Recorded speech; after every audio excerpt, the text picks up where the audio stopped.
process of housing and urban development. The Honorable Prime Minister, Roseau.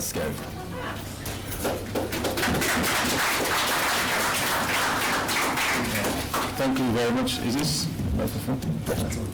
That's fine? Yeah. So you can hear me? Yeah. All right, thank you. Good evening, everybody. Let me first of all recognize the presence of our senior minister and minister responsible for housing and urban development, Honorable Reginald Austri. My other cabinet colleagues were here. I also want to recognize the Member of Parliament for the Roseau Central constituency. I find it very difficult to say this, Honorable Minister Skerrit.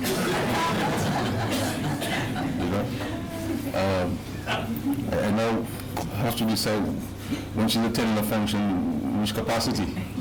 Is it the wife of the political leader of the whole party, the wife of the Prime Minister, or Pal Rep and so on, but she's here as in her own right as the Pal Rep for the Roseau Central constituency.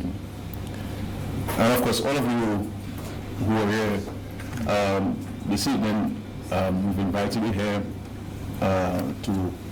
to start the consultative process. We have decided as a government to both increase and improve on our consultation with stakeholders when it comes to developmental programs and projects which impact positively on the society as a whole. And so this is the first in many consultations that we're having. Here tonight we have primarily the business stakeholders in the city, and of course we intend in a very comprehensive way to engage other stakeholders who operate in the city, residents, street vendors, the people who sell the fish at the markets, the fresh produce vendors at the markets, every stakeholder, to engage them on where would they like to see the city in the next 20, 30 years. And what are some of the actions we will take together? And this is, I don't want us to look at it as government and us. We have to look at it as us, as one city and one country working together for the improvement of the city and more broadly the country. So I have been directed to chair this session. As I've said, I have less years left in public life than I have spent. So I'm trying different things to see what job I will hold after I demit office.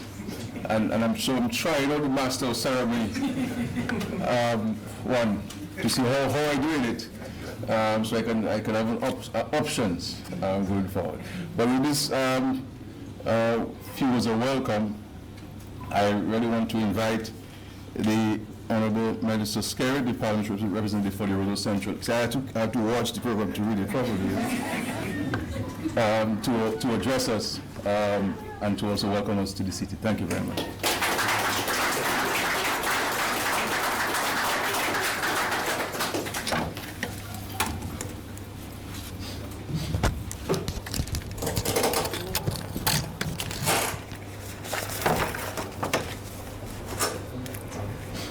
Let me recognize the presence of the Honorable Roseau Skerrit, Prime Minister and Minister of Finance, Resilience, Economic Affairs, Investment, Planning, Sustainable Development, Telecommunications and Broadcasting, the Senior Minister and Minister of Housing and Urban Development, Honorable Reginald Austri, PS and in the Ministry of Housing and Urban Development, Reginald Sevre, Ministers, members of Cabinet, and I see my wonderful constituents of Roseau Central, guests, good evening. Good evening.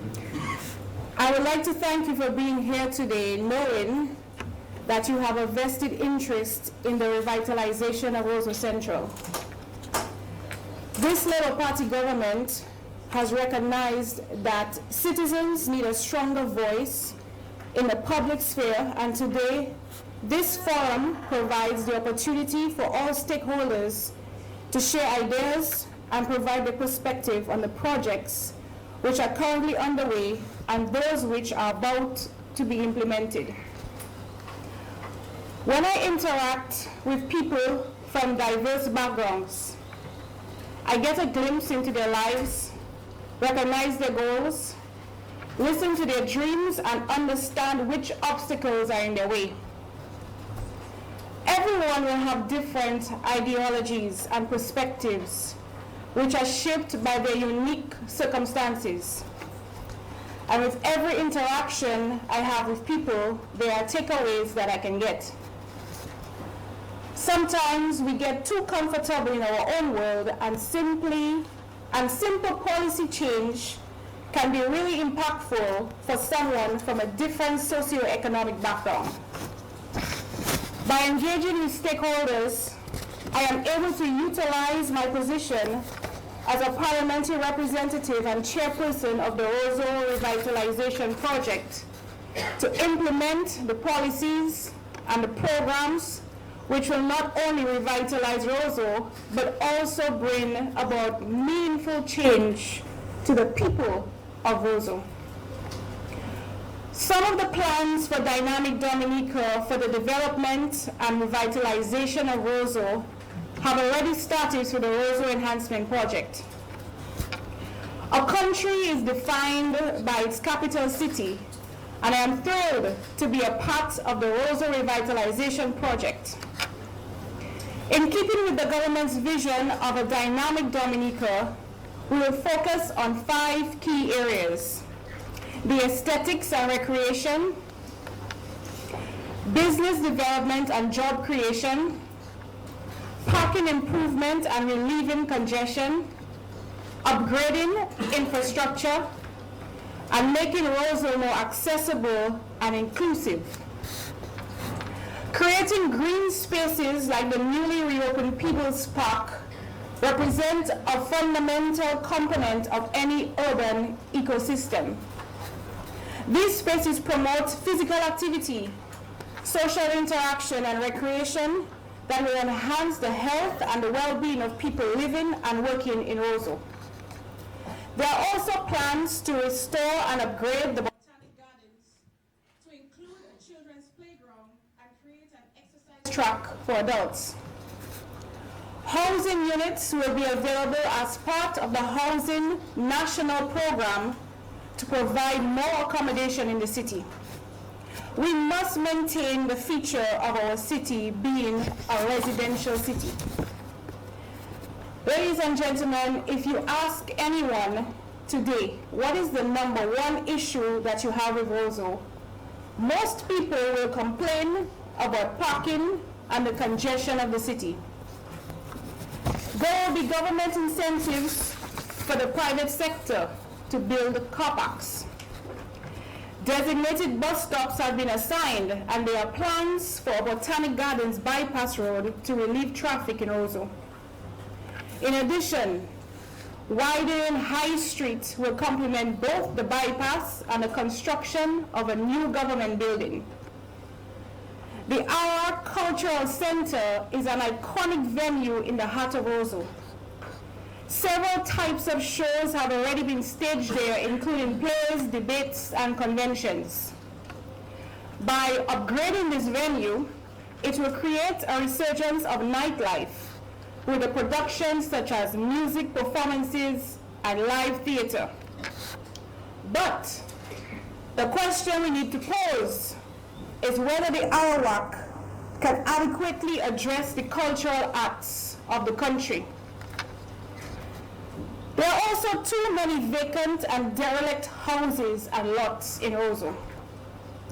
The government plans to work with property owners to enhance the capital's aesthetics. The issue of urban agriculture utilizing the abandoned lots. Again, we ask ourselves, what are the incentives which can be given to property owners to invest? There are also plans to upgrade and restore historic buildings, such as the Newtown Community Hall, the City Council block, the Barracoon building, as well as the Roseau Health Center and the public library. Improved sidewalks and rehabilitation of roads have already begun under the Roseau Enhancement Project, with a focus on the environment by utilizing standards and designs that are climate resilient. Roseau also has a major part to play with the promotion of our Creole cuisine. There are plans to refurbish the market so that it is more aesthetically pleasing for the consumer, offers protection from the elements of the vendors, and improve on our food safety. Local cuisine will be available for sale, offering a new twist to the farm to the table concept. Combined with the scenic views will make the market the place to be for the ultimate foodie. Freely accessible Wi-Fi in Roseau will also help to ensure that citizens are connected and allow tourists to use social media to document their experiences in Roseau, which we all hope will be a positive one. Roseau Central is often the first point of access for many visitors to Dominica due to the ferry terminal and the cruise ship on the bayfront. We need to create an environment which is inclusive for anyone experiencing any type of disability. For the physically challenged, key changes like providing adequate clear spaces on pavements, creating wheelchair ramps, larger doorways in public buildings, and providing lifts in government buildings will provide for the ease of movement. Designated parking for people with disabilities will also be given this consideration.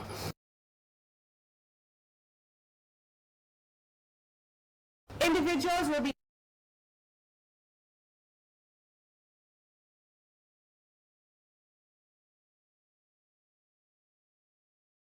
in economic activity as more people will spend time exploring and vendor booths as they will feel more relaxed. What will that mean for the city? More jobs for more money for small business owners. Removing the barriers which are currently in place will also assist people not conventionally considered to have a disability, such as people with small children carrying heavy shopping bags or luggage, people with temporary accident injuries, and as well seniors. In order for this project to be fulfilled, there needs to be a collaboration between the key ministries such as finance, resilience planning, housing and urban development, tourism, public works, and of course, you, the people. How we develop sports in the city is another area which will receive attention from. Indeed, I'm sure you have seen that we've started on this at the forecourt, the stadium. The questions always will be, what else needs to be done? And I wish to pose this question to you today. The Botanic Gardens is the most visited space in Roseau by the tourists and those of us who even reside in Roseau, in Dominica. There is no doubt we have to develop the Botanic Gardens. We have already identified some changes, such as installation of signage, which can withstand harsh weather conditions, so that a visitor can identify various flora and fauna. A playground for children and gazebos to shelter from the sun. And so tonight, we would like to hear from you. What are some of the elements which must be considered in the redevelopment of the Botanic Gardens? There will be an increased focus on the optimal delivery of primary health services to the city. An upgrade to the Roseau Health Center is just the beginning. It is vital to provide cost-effective, patient-centered and quality care. What are your experiences with the healthcare in Roseau? Please take a moment to reflect on the information which has been discussed, as we have highlighted just a few of the ways in which the Roseau Revitalization Project will revolutionize our city. You have been invited here to this meeting because you live, or you work, or you have invested in Roseau. The Roseau Revitalization Project will have the greatest impact on your personal and professional lives. Throughout my campaign, I took the time to listen to some of your concerns and the suggestions on ways in which Roseau could be developed. And as I look here, I see my friend Emil, who had a keen interest in the fact that certain persons would use certain streets in Roseau as their toilet. This is a major issue that we have in Roseau, and it was not addressed in the manifesto, but we are now going to install public conveniences in strategic locations in Roseau Central. And also my friend Mr. Lewis, proprietor of Jay's Bookstore, he is passionate about putting signage in Roseau, and he's willing to collaborate because he believes with signage it will help with the people and expressing the message of keeping the city clean. So many of you here have expressed quite a bit to me along the campaign. And so I recognized that you share my passion for this project and that you all have remarkable ideas. And today, this is your opportunity to engage in a meaningful discussion with other stakeholders and the government. The Roseau Revitalization Project will be the most successful if there is a collaborative effort with stakeholders and government. Project collaboration succeeds when all members of the team feel connected and supported. We know that you have opinions. We welcome them, and we are committed to implementing ideas from stakeholders. I encourage you today to be vocal about your ideas and concerns. Thank you.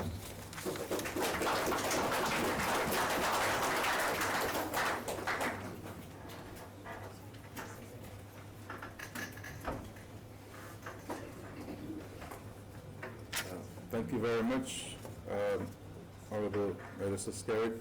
Let me invite to the podium our Senior Minister, Minister for Housing and Urban Development, Honorable Reginald Osry, to give us some remarks.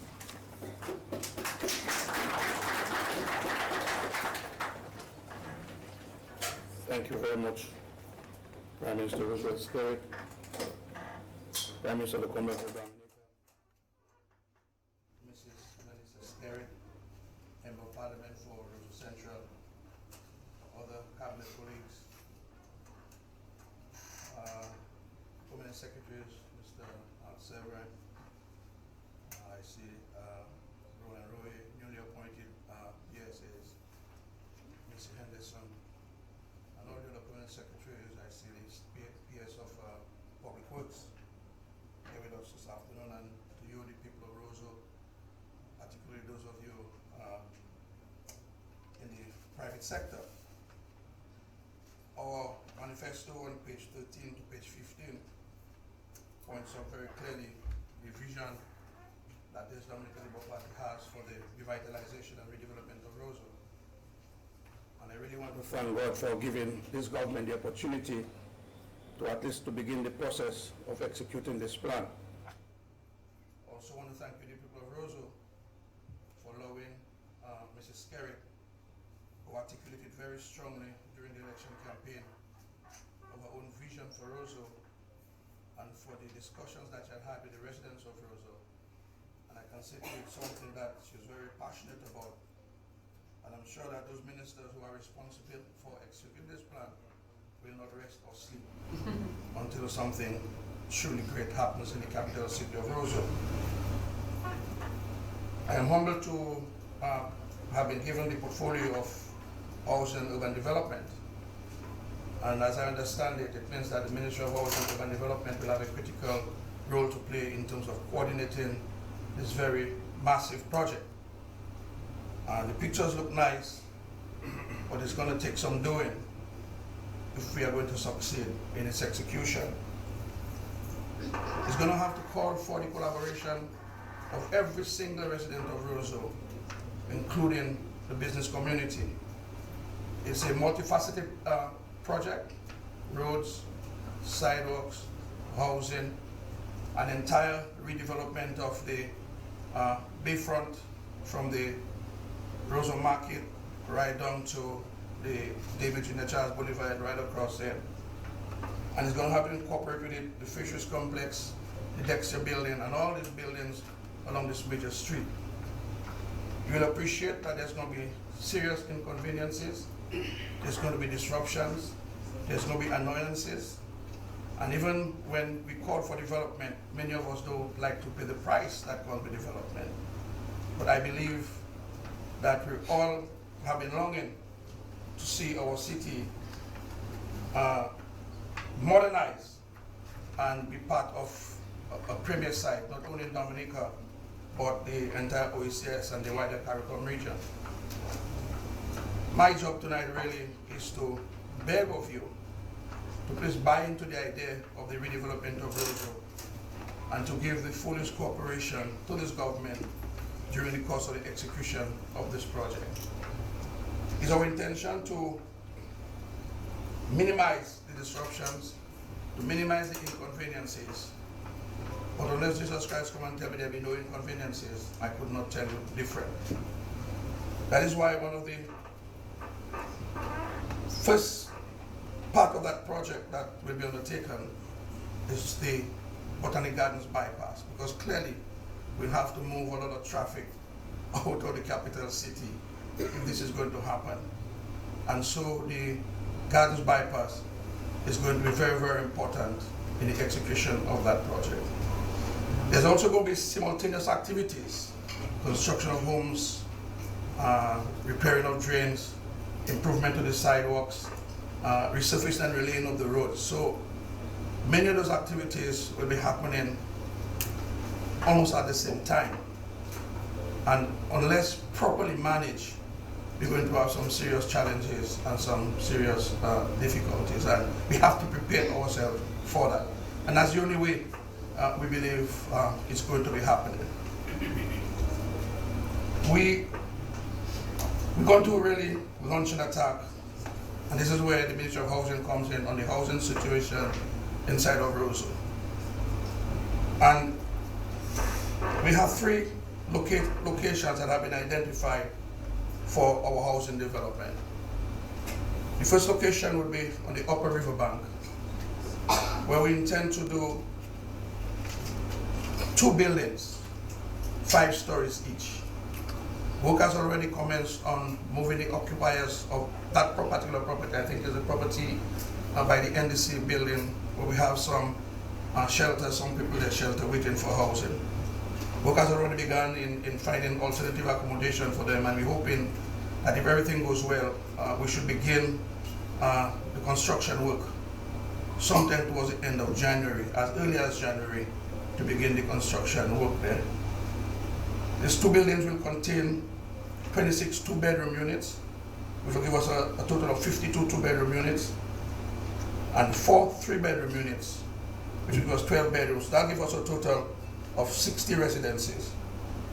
It's expected that for the first block should be completed within a 12-month period, and the second block within a 16-month period. And as we construct these buildings, we'll be able to move people out of the city into those buildings, and so create more space in the city. On the riverside, that's another second location for our housing development. But we intend to construct 2 3-bedroom, 2 3-story buildings with 20 2-bedroom each. It's a total of 42 bedrooms, and 4 3-bedrooms, a total of 8, which will give us 8 and 50, 8 and 40 is 48 buildings. And we're also looking to construct some 16 retail units where our small business entrepreneurs, our hair braiders, our barbers, and those sort of small businesses can find a space where they can comfortably employ themselves, apply the trade, and make a living for them and their families. We expect that the first block can be completed in 12 months, the second block in 16 months, and we're hoping, all things being equal, that we can commence by the middle of April. And also what we call the Roseau City Square to include the pond. We're talking about another 2 buildings, 42 bedroom units, that's 80, and 4 3-bedroom units, which gives us a total of 12. 12 and 8 is 92, and plus another 16 small commercial units.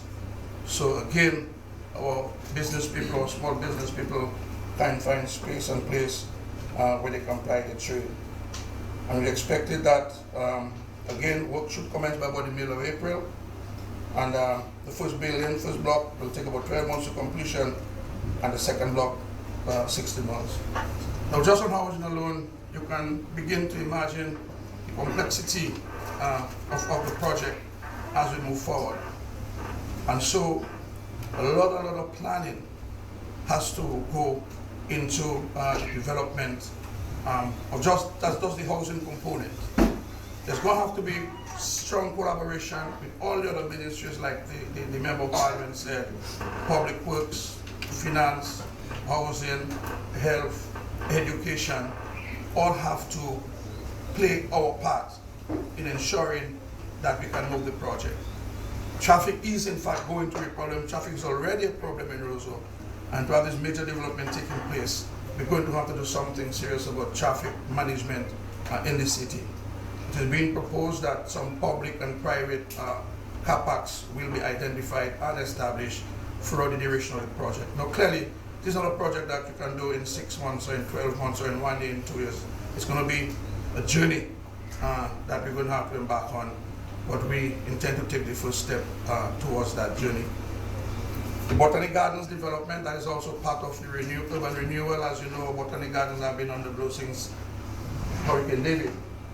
And this is not the Botanic Gardens those of you who are about my age will recognize before Hurricane David. And we believe that the Botanic Gardens can offer much more to Dominica, to the residents of Roseau, to visitors alike. And so we will also be embarking on a comprehensive redevelopment project in Roseau. And that's another reason why we do the Roseau bypass, to reduce the traffic inside the Botanic Gardens, so the work can proceed with a little more ease. We also articulated in our manifesto the construction of an indoor sporting facility. And I can say to you that work is well on the way in the commencement of that project in Stock Farm, to include netball, volleyball, basketball, swimming, and all the other amenities that you would find in any indoor sporting facilities anywhere in the world. Modern, high-tech, user-friendly. And it will also create an opportunity for other activities beyond just sporting activities, other activities that will take place in that indoor sporting complex. So, in brief, the intention is to give you an idea, give you an opportunity to put your ideas on the table, to make your suggestions, and to assist the government and to assist in guiding the government, not only in the development of the project, but also in its execution. So I'm going to beg and crave for the cooperation of all those who will be impacted by these projects. This is just the first consultation that we'll be having, and like the Parliament said, we'll be meeting all the different players who will be impacted upon by that project to seek their views, but very importantly, to seek their cooperation, their patience, their tolerance, as we seek to revitalize and to modernize Roseau to begin with.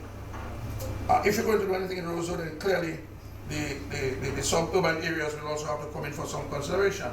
So areas like Kinfield will also be impacted, and as far as Newtown and maybe further down will be impacted by these developments.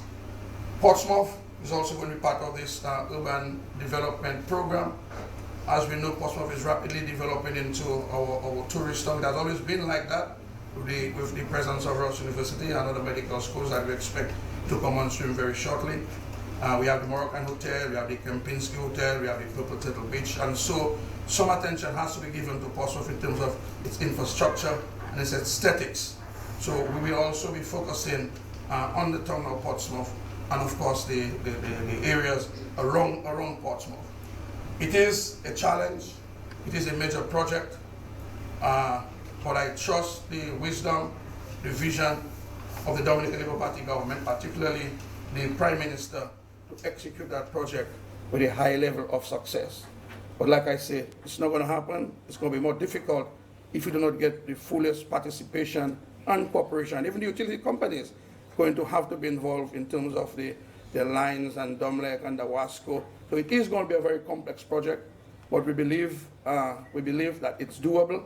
We believe that it can happen, but we have to, for once, see this as Dominica, not just a political project, not just about Roseau, but it's a project that if executed properly, we'll see a major difference to our social and economic life in this beautiful country of ours. So I'll rest here. I will take your comments. All your comments will be noted. The PS of Housing will note all the comments. We'll go back to the drawing board and seek to incorporate as far as is possible some ideas that we expect to come out of this discussion today. So once again, as the minister who is really going to be championing that major project, PM, that one's going to be do or die for me, you know. But I'm sure with your support and your guidance and with your purse, you're going to make life very easy for me in terms of execution of this Roseau redevelopment, stabilization, revitalization, call it what you want, but it's going to be the development of Roseau. And I think that those of us here will be very, very proud when we look back at the challenges we had to face, the sacrifices we had to make, but when we look back at our capital city, we all will be proud that we are Dominicans. Thank you very much. Good night and God bless you.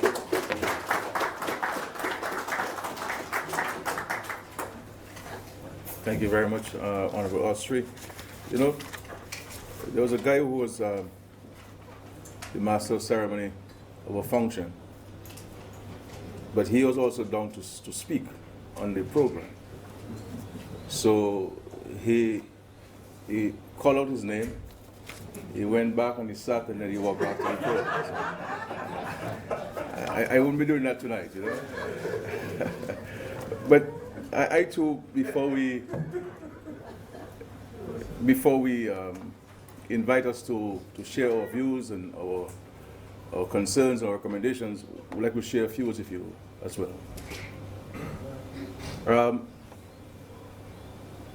As I said, this is a very sincere engagement.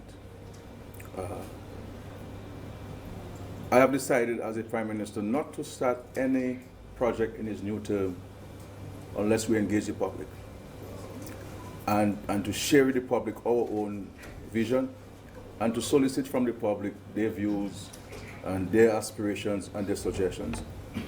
And we will even go further, because what I'm hoping will come out of this consultation is that we can organize ourselves as a entity, government and the people, to oversee the implementation of this comprehensive vision for the city, so that at every step of the way we are fully engaged, we are fully informed, and we are fully part of the process. Because I want the country to move away from people having the view that government must do this and government must do that. We must move to the view that we must do these things together.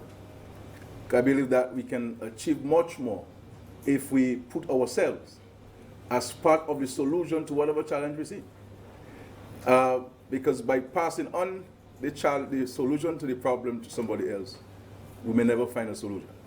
But if we put ourselves as part of finding a solution, I believe we can achieve that which we embark upon to achieve. And so there are a number of things that we need to look at. For example, in terms of the infrastructure and the environment, we have articulated the project for the roads enhancement, the improvement of the roadway, sidewalks, drainage, the undergrounding of the electrical and telephone lines.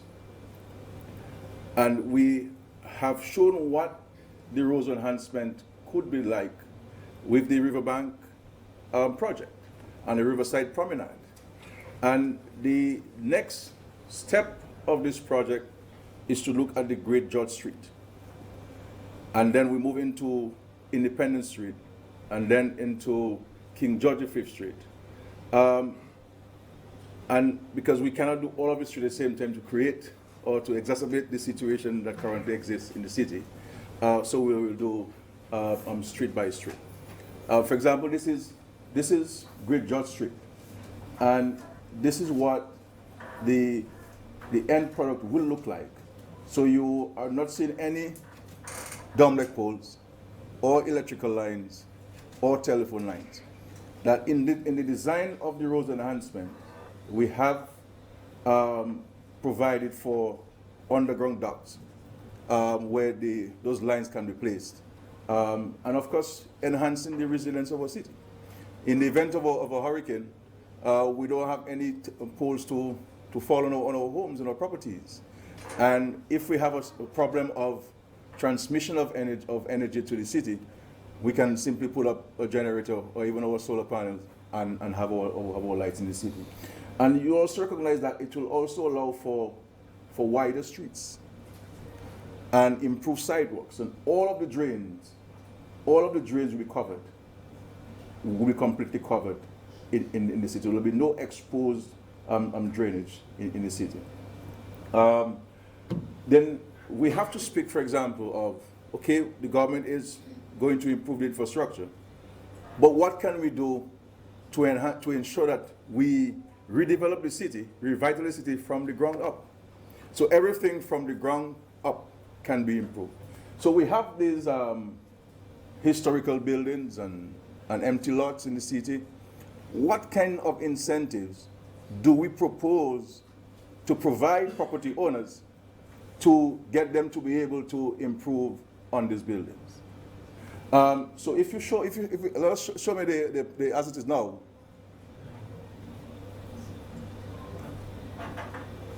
So you guys do know Roseau, you know, brother. Right, that's it.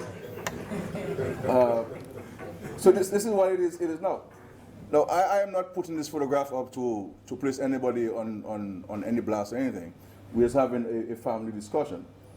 But what can we do to help these property owners, if they are so minded, to upgrade? Because it makes no sense that we have beautiful streets, improved sidewalks, covered drains, and the buildings cannot complement this.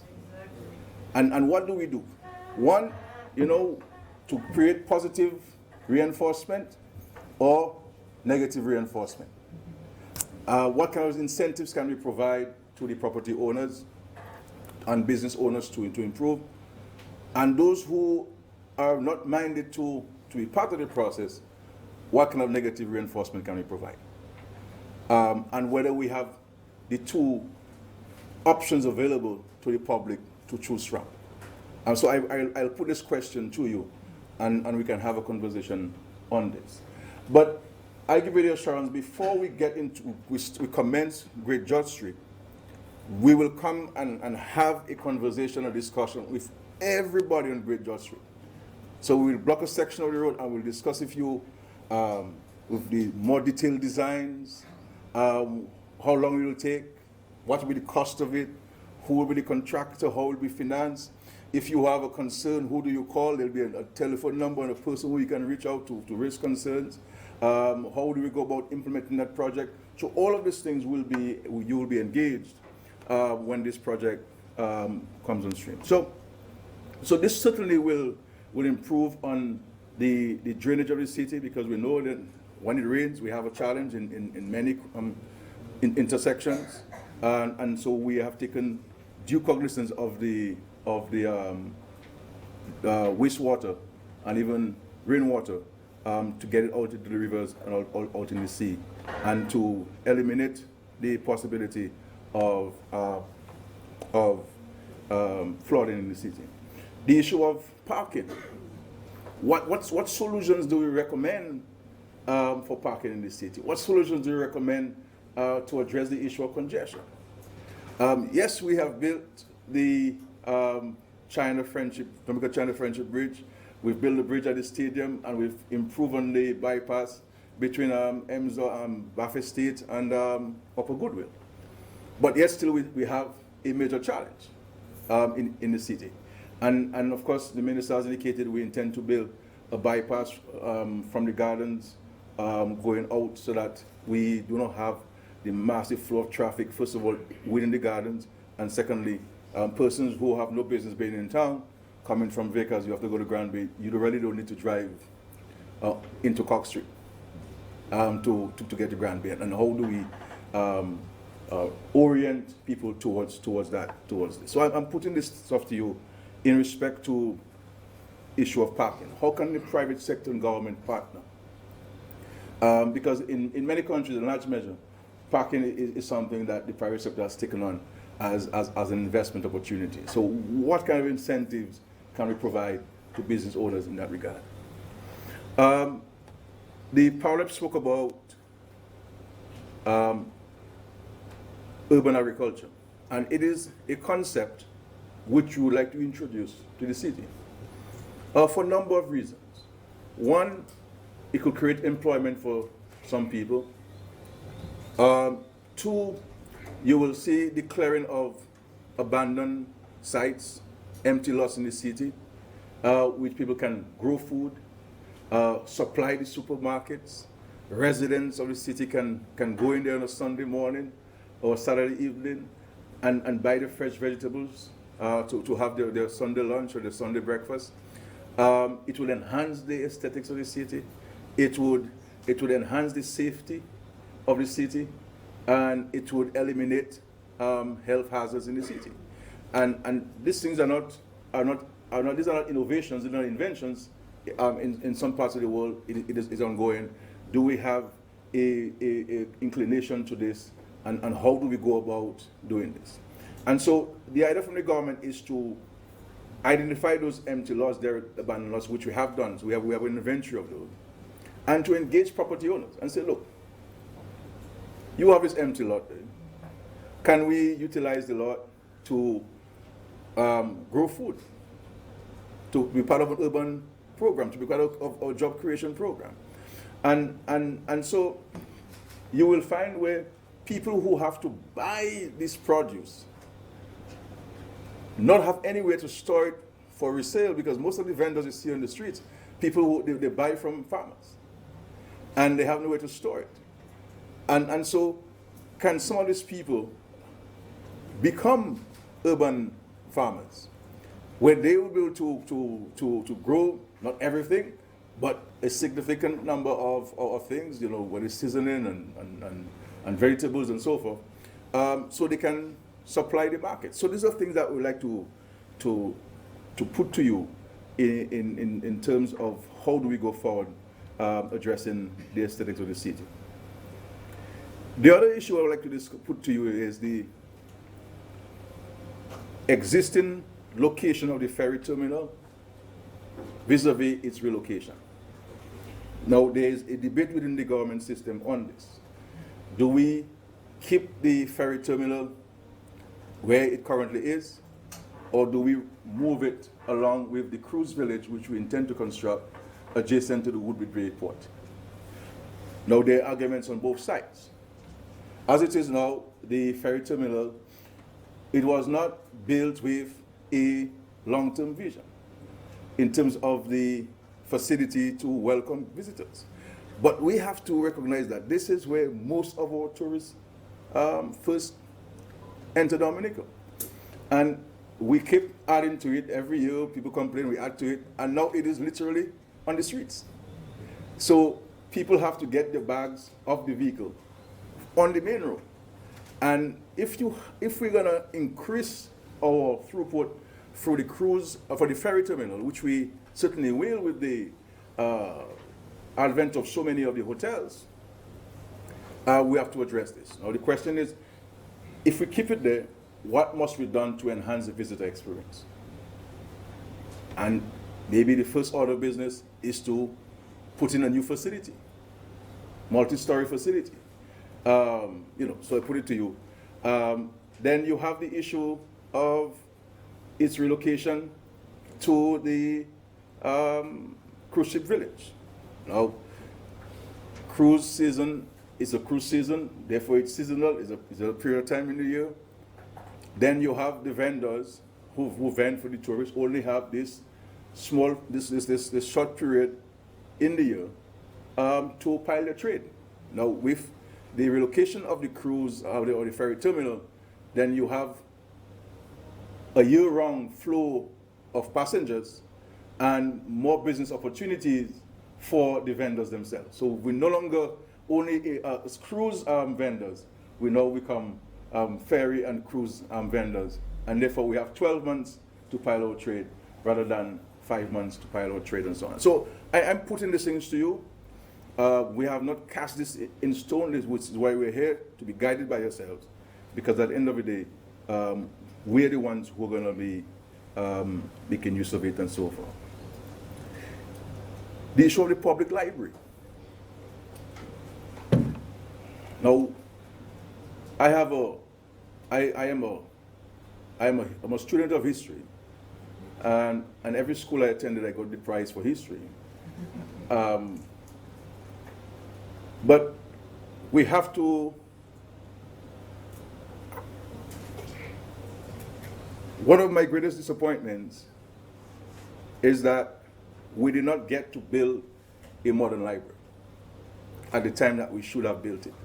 Because the intention then was to build this modern library when we were building the State House and the State College. And I wanted to build something that even if you could not read or write, you would want to go into the library and see what's happening there.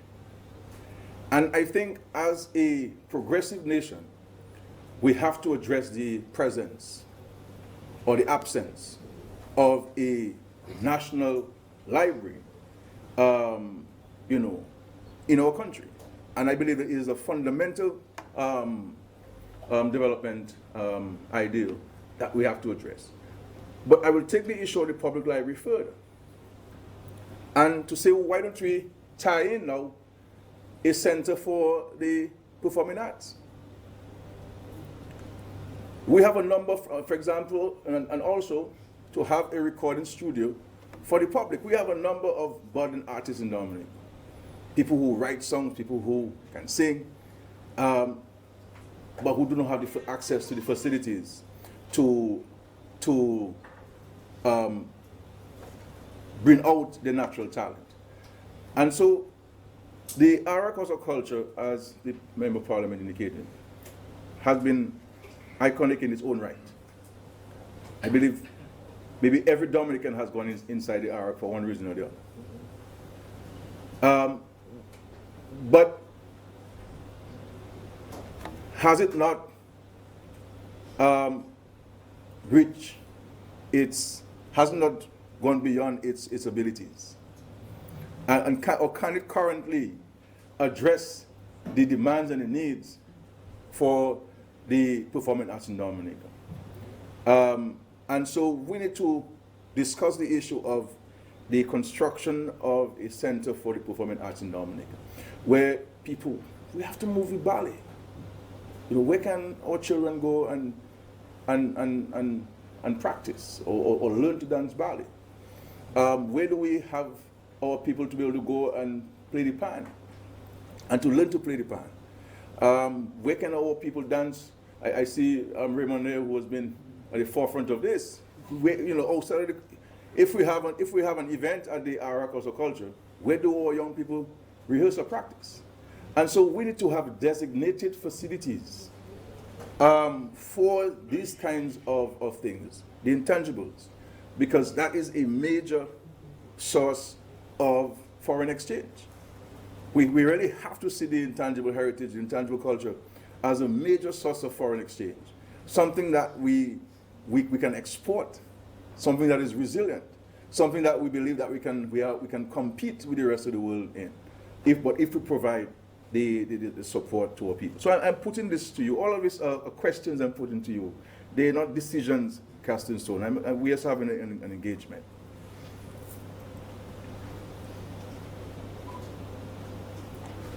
I see Greg Thomas here, and every time I mention Dexter, he wonder what's scary. They want to talk about Dexter, but Dexter, and we have to discuss among ourselves what type of businesses would we allow in the city. Can the guy come in and set up a cement distribution plant in this center in the city? He can now, yes. There's no law that can prevent him doing it. Yes, planning may want to intervene, but it'll be a long drawn out process. And so we need to discuss ourselves what type of businesses would we allow in the city and not. And I'm not saying that which Greg Thomas is a Dexter is in terms of rice and sugar and some fertilizer. But from the government standpoint, we believe that there can be greater economic benefits to the country, the city, by using this prime real estate for something else. And to take Dexter's distribution of rice and sugar into the industrial site at Canefield, for example. And one of the thinking that we have, and if the private sector is prepared to take this project on, I can tell you the government will be very happy. We believe fundamentally that the issue of the construction of a theater, or what we call a cinema, resides with the private sector. But the government is prepared to facilitate the construction of this facility, but not to run it. I can tell you the government doesn't want to run anything in Dominica. Nothing whatsoever. I believe that the private sector should be allowed to be the private sector, the government should be allowed to be the public sector. That is the party's fundamental view. We'll only get involved in what's supposed to be the private sector, where we believe that there is a gap. That is fundamental to be and important to be filled and so forth. But the issue of a cinema, the issue of a mini mall, can we not put this there? We have, for example, the fish landing site, which is prime real estate that's adjacent to the ferry terminal. Is that the best use of real estate? Waterfront property anywhere in the world will fetch for a serious price.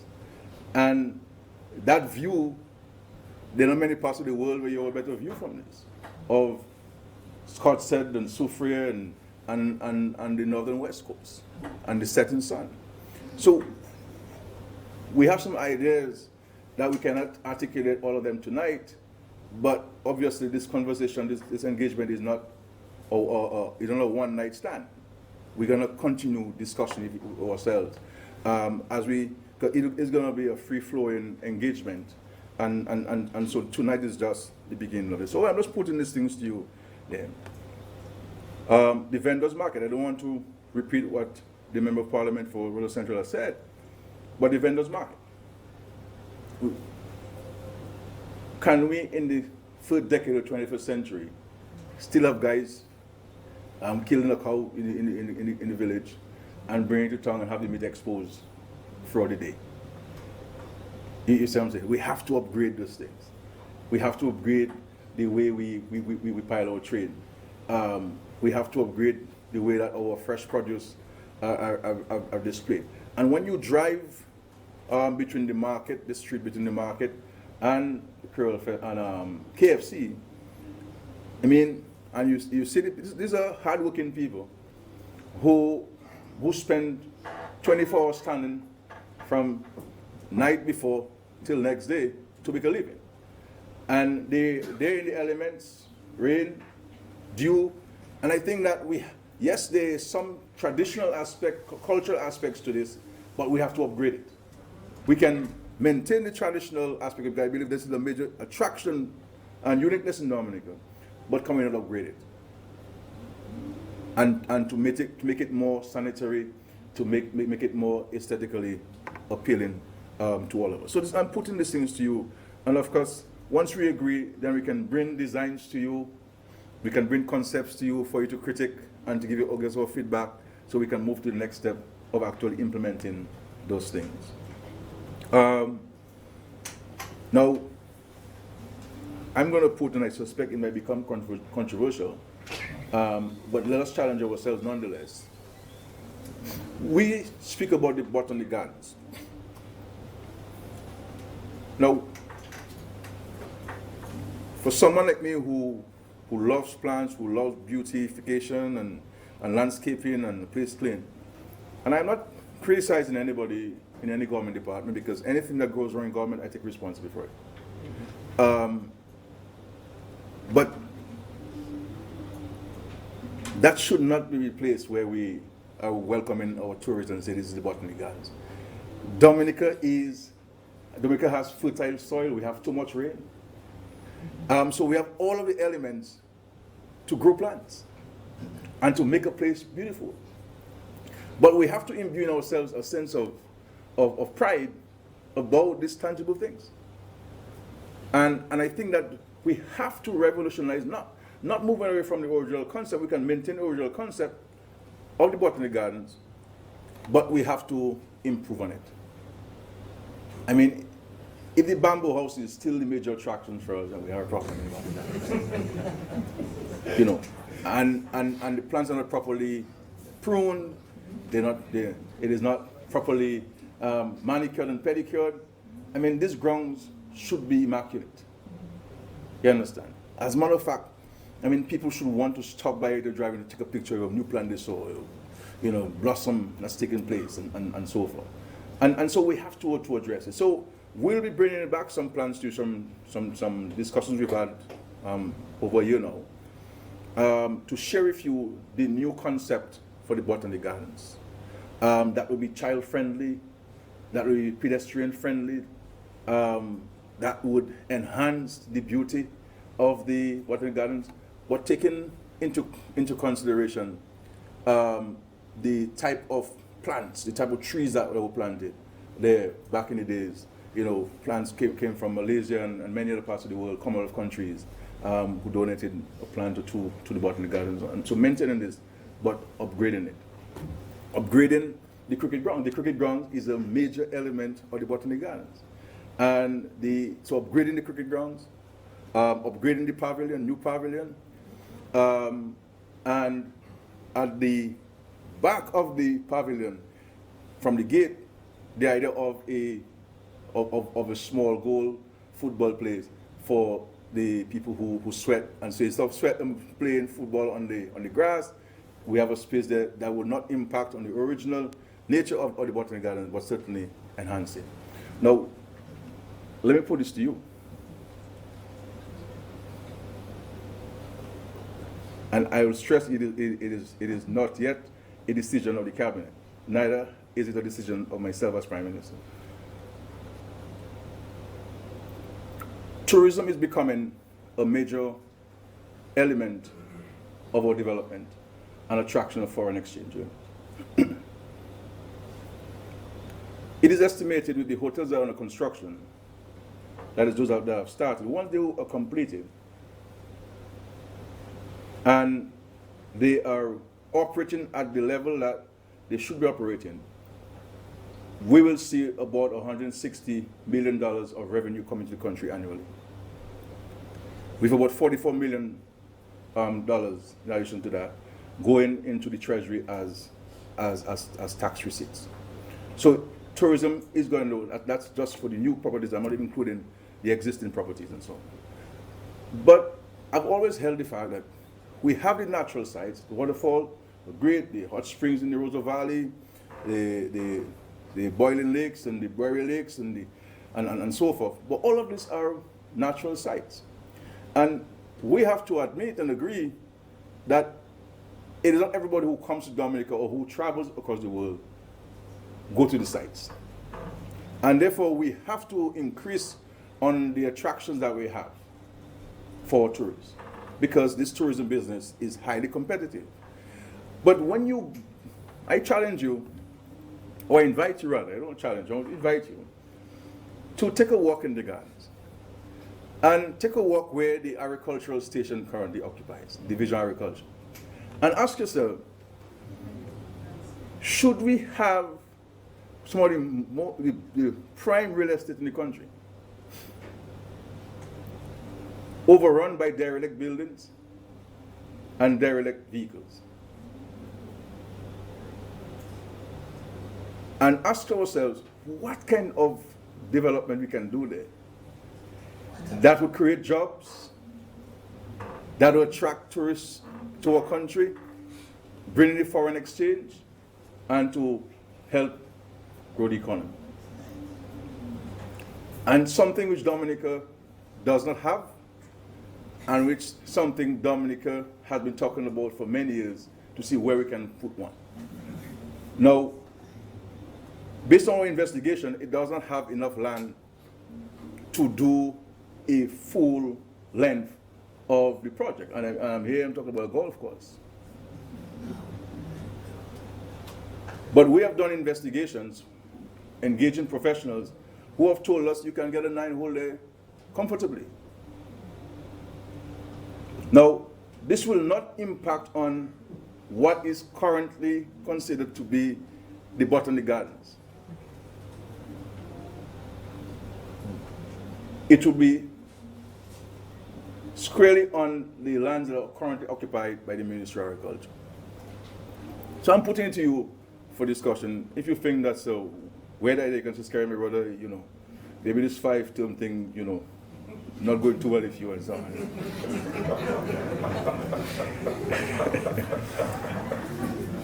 But I'm putting it to you there. And of course, housing is a major challenge in the city. And this is a major plank of the revitalization of Roseau. And we are insisting, we believe, and I'm sure you agree with us, of maintaining residences in the city. Because we have that unique feature, especially in the OECS, of our city being a residential city. And there are a number of benefits and advantages of having this in the city. But the fact is there are many residents in the city who would like to build, but they don't have land. There are many people who left the city who would like to return if they had access to a home. And so just imagine if we're able to bring back 500, 600, 700 people into the city.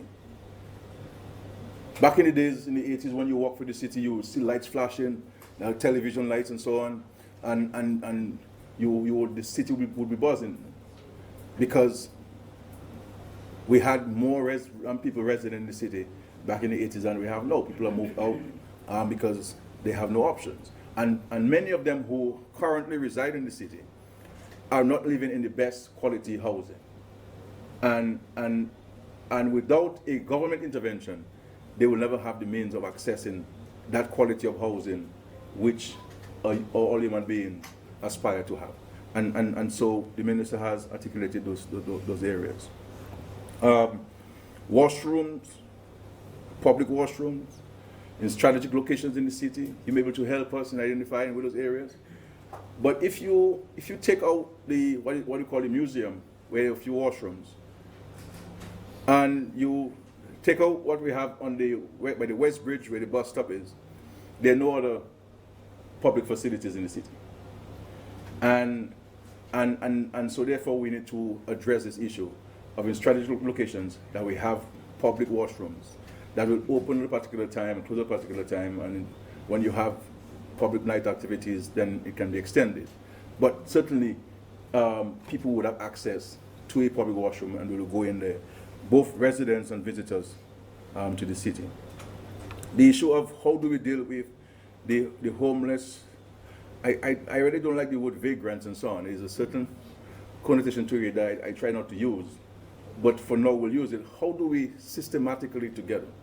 There have been attempts to do it with the government working with the private sector, but I believe it is something that we need to revisit from a humanitarian standpoint, but also from the safety of those who do business and reside in the city, that we have to address the issue of vagrants. Now, there are social components to it, there are legal components to it, but I believe that the ideas can flow, and we can agree on one, reviewing what we tried to do, see where we went wrong, see where we fell short, see where we did well, and to see how we can strengthen where we did well and address where we fell short. Of course, the beautification of the city. You go to other places where they have to rely on reverse osmosis or desalination plants. But the flora and fauna in the city along the major roadways, I mean, immaculate. We have tried both on our own as government and also in partnership with the private sector, but people destroy the plants. And how do we get our society to start appreciating these things and to orient them to understanding the importance of those things to the well-being of ourselves? Even forgetting about the tourists and how appreciative they would be, how this is so helpful to our well-being. So we put in these things to you about the land. And of course, when you look at the Roseau enhancement, we have made allocation for the beautification of the city and enhancing the aesthetics of the city. Of course, we've spoken about the people with disabilities. And we're not going to only be talking about it, but very strong legislation will be introduced in the Parliament to ensure that adequate provision is made in public and private infrastructure. In public infrastructure and private infrastructure servicing the public, that those provisions are made for people with disabilities and so forth. And I think all of us would agree on this. And of course, the health of the city, the member of Parliament spoke about this. I'll share with you that my original vision for the PMH, which is now becoming now the Dominica China Friendship Hospital, was to actually build this facility at Warner on some 20 acres of land owned by the state, and to turn the PMH site into a center of excellence for primary health care for the city and for the goodwills and so forth. Because what we have in the Botanic Gardens was for school, was for infants, and it was never meant for a primary healthcare facility. It was said, regards to where the All Saints was, that there were some infestations and so on, and we had to abandon the building. But All Saints went in there, and nobody has gotten sick there. I'm seeing. And even those who complain of getting sick, they started working for All Saints and never complain of getting sick. You know? I love this country, you know. I tell you, this country is, you know. But so we put in these things to you, but I believe that we have to improve on the ambience, the safety, the health situation in the city. We have to make the city a cultural melting pot, you know, and we have to make the city comfortable for all of us who do business, who own businesses, who own homes in the city. And we would like to get you involved. We'd like to get you on board. We'd like to participate in the entire process. And for us, there is an intrinsic motivation to get this. You know, for me personally, too, I would really like to see the city really enhanced and to be able to be more conducive to so many important things that we can do in the city. So I will end there. We can go on. Of course, we mentioned sports development and what can we do to further enhance sports, especially at nights, you know, for us, you know, in the city. The issue of access to the city, the issue of addressing the congestion as I indicated. So we put in these things to you, my dear friends. You know, what kind of incentives we can provide to property owners to improve. what kind of negative reinforcement we can provide to those who are not prepared to be part of the program. But we're putting it to you, my friend. These are not decisions cast in stone. We are putting this to you. We have articulated all of these things in our manifesto on page 12 and 13, I believe, of the manifesto. Speaking about the revitalization of the city. These are something that we articulated before this current manifesto. You have seen some of the things that we have done, but certainly we would like to move with great speed towards implementing some of those ideas and some of those things you would certainly address. The issue of garbage disposal and management of waste. And all of these things that become nuances and nuisances for all of us. How do we work together towards addressing that? The security of the city. These are things that we have to put on the table. So what are the recommendations we have? I will end there, my dear brothers and sisters, by saying thank you for accepting our invitation and thank you for the courtesy of listening to myself and my colleagues and so on. I will end there. Thank you very much.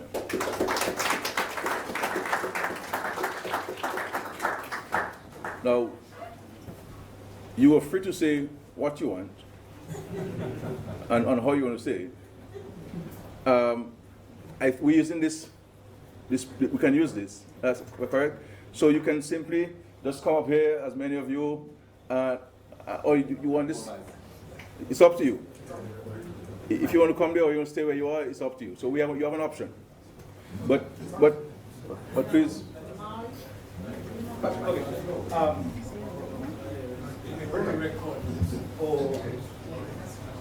Okay. Good evening. It's a lot of it. I'm not sure.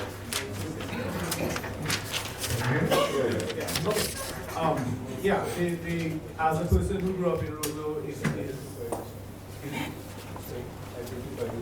No, it's okay. It's okay. The exciting plan. I'm excited about it. I'd like to see what happens. But I think for anything, I think of that magnitude to work, we have to deal with the cultural issues that we're going to be faced with once they're built. And something has to be done in terms of raising standards, in terms of educating a person. Because we don't want to end up with a situation where we've spent millions, perhaps billions on stuff, and we don't know how to use it, we don't know how to take care of it. Thank you. Thank you.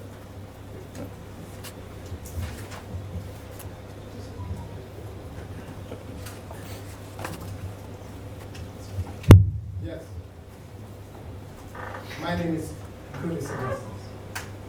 I live in Roseau. Based on the invitation, I came prepared to talk on just 3 issues. One is important, as was in fact articulated by both yourself and the senior member, and that is in relation to parking and what we can do to ease the problems of parking in Roseau. I think some years ago, I made a submission that consideration could have been given in terms of slabbing the area between the 2 bridges, which would allow for tremendous parking in that area. But I was also concerned with the fact that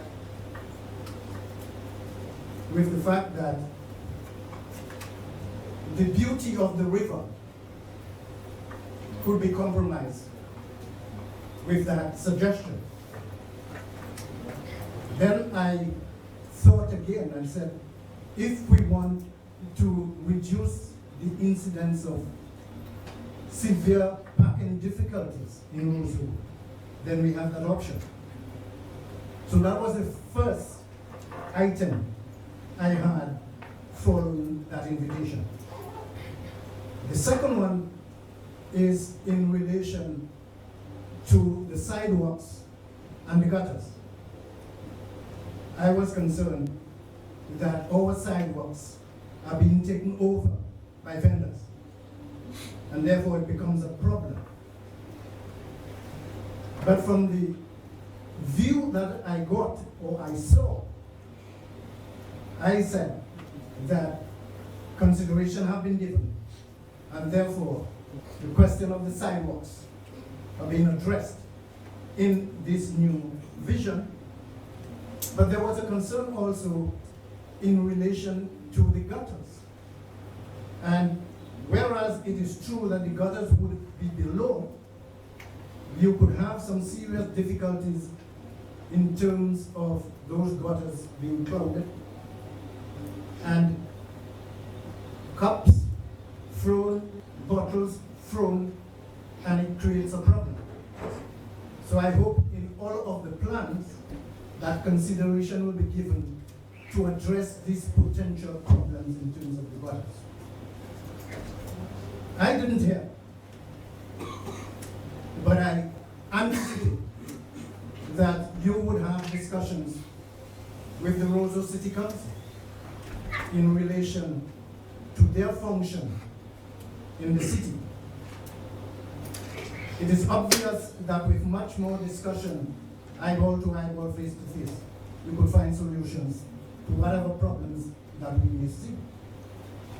And of course, you are aware that we have now a new team. We have a new mayor with a team. So I would expect naturally from what you are doing, and I'm sure that you will continue to do, is to engage in discussion with those, like Charles Maynard used to say, interested publics, and discuss the concerns to find solutions. They are my three areas of concern.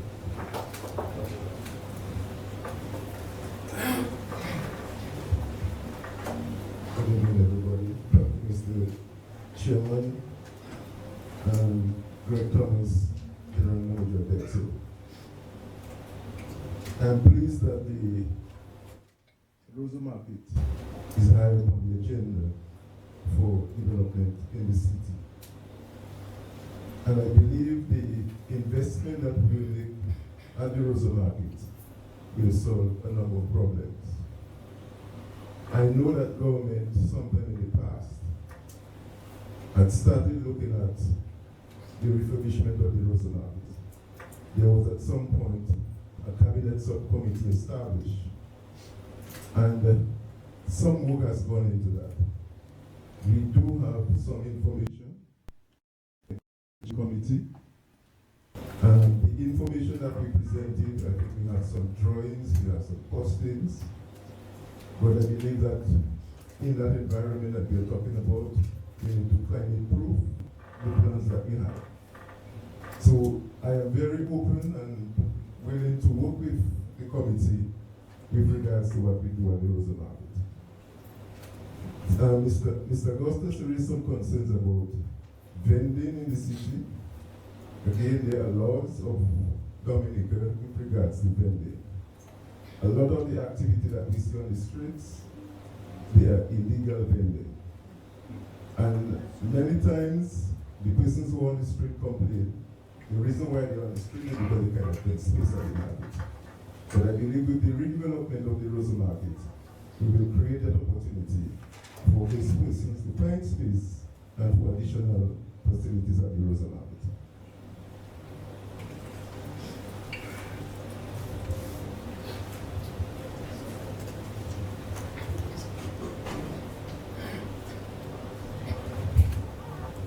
Good evening to the table, everyone. Of course, everybody should know by now, Nadia. Mrs. Garrett, I'm going to approach you directly. I know you have beautiful plans for Roseau as well, complementing what is already spoken about. However, I have a main concern, and that's the health issue of Roseau. The health issue, you walk the road, you're walking in groups. The health issue is that you see dogs and cats destroying all the trash thrown on the streets. And then it's only when the city council, the environment truck passes along, then we pick it up. The street is filthy, you know. And of course, we know the gutters are filthy as well, very, very nasty. People pee in the gutters, they pee on the walls and all these different things. And sometimes even right in the house, and at home, they come on the wall and they pee. And you tell them, hey, that's a private property. Oh well, where do you want me to pee? I mean, no respect. No respect. And then on another point, the Dexter building, it has occurred to me quite some time that the Dexter building should be utilized in a more significant way. It could complement the ferry terminal. The Dexter, the Prime Minister said about the flower and the shoe and so on, that could be rerouted to another area. And that particular building could be utilized in a more sustainable way to complement the ferry. We could even put a walkway across the two buildings that people instead of parking on the ground below and there's a congestion traffic, people could walk along the walkway and to go down into the ferry terminal. So that would ease up the traffic. I don't know what you think about it, but that's a thought. Also, I was thinking of the same car like everybody else. I don't know, for some reason, the end part of the building by the the Amsel area, I thought probably a bus stand could be put inside there, where buses could park, a building could put there, and buses would have to go inside there, and then people would have to take a shuttle to come into Roseau, and that would ease up the congestion coming into Roseau. Again, pedestrians have become the transport walking on the road, and the traffic and the vehicles now are the pedestrians. Nowhere to walk. And when you try to walk, you're then beep, beep, beep, beep, and it's like you're jumping because you're on the road. So again, all that needs to be considered. There's too much. It's really out of hand right now with the traffic. It's causing truly a big hazard. There's people could be knocked down, they could get into a very bad accident, whether it's brain surgery, whether whatever it is. Again, with the hospital, the machines are not all ready yet, the MRI, but then we know it's coming. And I'm just saying that we have to be prepared for all these major accidents with the amount of traffic flowing into the city. Thank you.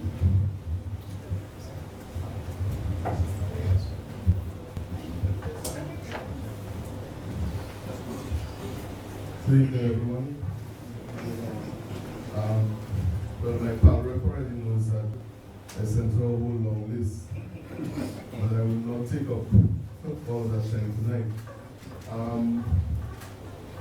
Most of us here from Roseau all have the same problem, and that is parking, the congestion in the city. From the letter that I sent, now they alluded to some of it, right? But I think the main thing that we need to do with the parking is to get the bus stops out of Roseau. That is the main thing that we need to do. We can take it in steps, and now they alluded to the same thing that I mentioned in here, to set up a bus terminal all the way from the Roseau market going up to Baptist Gate. There's a lot of land in that area that can be set up for the bus terminal. That bus terminal will have shops and different recreation for the people coming out of the bus stops, people who want to eat, rest a little while, or whatever the case may be. And the shuttle system will take people from the bus terminal into Roseau. Because right now we have on King George V Street alone 4 bus stops: Supreme, Point Michelle, Kings Hill, Half Estate, just to name a few, just on that one street. So that would be the first step. The second thing, I think some years ago I was on the DIC and we had counted about 1,200 keep clear, no parking signs areas in Roseau. alone, right? Many business people, not like myself because I don't have one, enjoy keep-clear parking in front of their place. And they pay absolutely nothing for that. Not $1, not $10, not $100, nothing annually. I would like to suggest that these business people are privileged enough to pay for that extra privilege that they benefit from.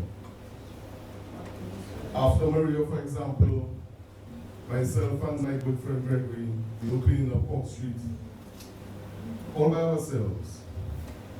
And none of the other places on Park Street, not like Power. But nobody else really showed up.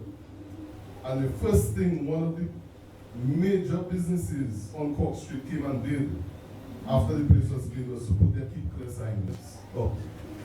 And that upset me, right? Because they never even showed up to see if they could clear some debris or anything, right? And if I have to go on, I may get a little personal because it angers me daily. I have to go through it, right? And I own a business in Roseau, and I cannot get out to sometimes circle the street for an hour, no joke, from the other place to back to it, offload goods, right? So those are two, and I would also like to suggest that we have people working at institutions, working at business places in Roseau, who come early enough, so at 7 o'clock in the morning, park their vehicle, and do not get back into their vehicle until 5 o'clock in the afternoon. And that vehicle is just occupying space for that entire day. I would like to suggest parking meters, right? That they pay, even if it's $5 a month that they pay, but they pay a little something.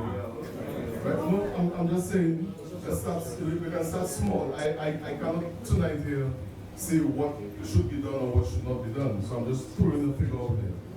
However, somebody parking their vehicle from 7 o'clock in the morning until they leave work at 5 o'clock should have to pay a little something. Okay? However, let us do it in stages. The parking meters, there are many different types of parking meters that we can get for that purpose, and again it will create jobs for parking wardens, etc. So there's a spill-off to everything. It doesn't only come as a discomfort to people, but it will come with some form of compensation or however the Minister of Finance would want to term that. As I said, I will not go over everything, but just one more thing in terms of Dominica is the only, Roseau is the only city in the Caribbean with a river running through it. And I think that we need to utilize that river. Perhaps, as I suggested, we could have a nice lazy river coming all the way from Walton Haven into Roseau with river tubing. The only hindrance for that was the Emsall Bridge. That Emsall Bridge is no longer there, so it can be redesigned in a way that the people with the river tubing can pass underneath. It will create a lot of opportunities for your constituents in Roseau, including the Roseau Valley and other parts of Roseau.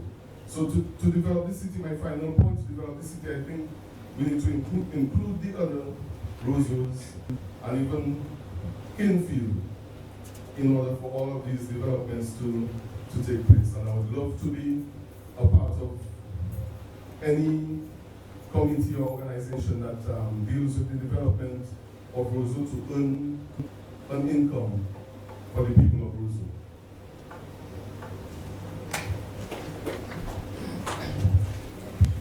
Right. Yeah, just a few, 2 or 3 quick observations. Let me stay with William.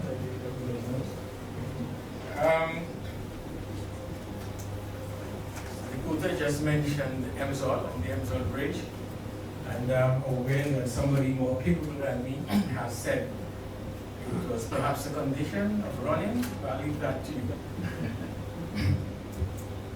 We have sort of a history of culture in Dominica of an unwillingness to enforce legislation on its part. I can go back as far as 1990. I was a PS Help when the Noise Abatement Act was being discussed. And a certain senior law enforcement officer walked into office and asked who was going to be expected to enforce this. I say this because, unlike other residents, I will speak about packing. Mine instead will be something which may appear to be a difficult decision, but other countries have done it. And that's because it's beginning to impact us in MSOL, so I'm going to raise it, and that is the environmental issue. Many years ago, St. Lucia, for example, determined that vehicles older than 5 years would simply not be allowed in. And the way they did that was to offer incentives in the form of lower duties, where that's possible. I know we have a CT and all that. But if it was older than 5 years, don't bring it. There's a school out there that the government seems to enjoy lots of taxes, even though I know many people get concessions, and therefore it doesn't particularly matter. I'm sure that can't be the whole truth. But it just appears that we can do something, and now may be a good time to think it through and do something about the age of the vehicles. And just in case anybody may be thinking, well, maybe now I have a vehicle which is not quite so old, but I had one at certain times when people would say sell it to buy a battery or something like that. So I have been there before. I'm saying all that to say, unless we do something about the number of vehicles coming in, the environmental problems are going to be very, very real. People have started dumping old vehicles in themselves. Not far from my home, there are 4. Environmental health seems, well, they're making all kind, unable to do anything about it. So the more of these vehicles we allow in, notwithstanding the revenue, the more environmental problems we're going to have. Quickly, something that wasn't mentioned, but I expect you've looked at it, is that with this Roseau revitalization, I'm hoping some special sort of office or task force has been set up to drive it. Because if you're going to rely on the engineers in public works, 1 or 2 in housing, it's not going to happen. I'm suggesting you're going to have to create some sort of task force, bring in some of your best minds to help drive it. And then the minister, senior minister, my friend, mentioned that in looking at Roseau, you have to look at sub-urban areas. I can't agree with him anymore. Because Roseau has only a certain finite space. So it doesn't matter what you do or how many streets you remodel, there's only so much you can do in Roseau. So we must also look at Kinfield going back to Central Bay. Thank you.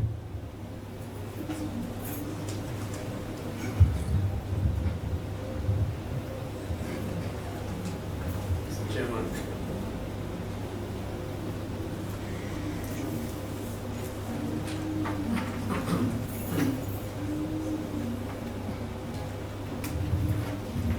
Mr. Chairman, Honorable Prime Minister, other ministers are here to parliamentary representative for Roseau. This is Minister Spirit, my friend, Reggie Street. Like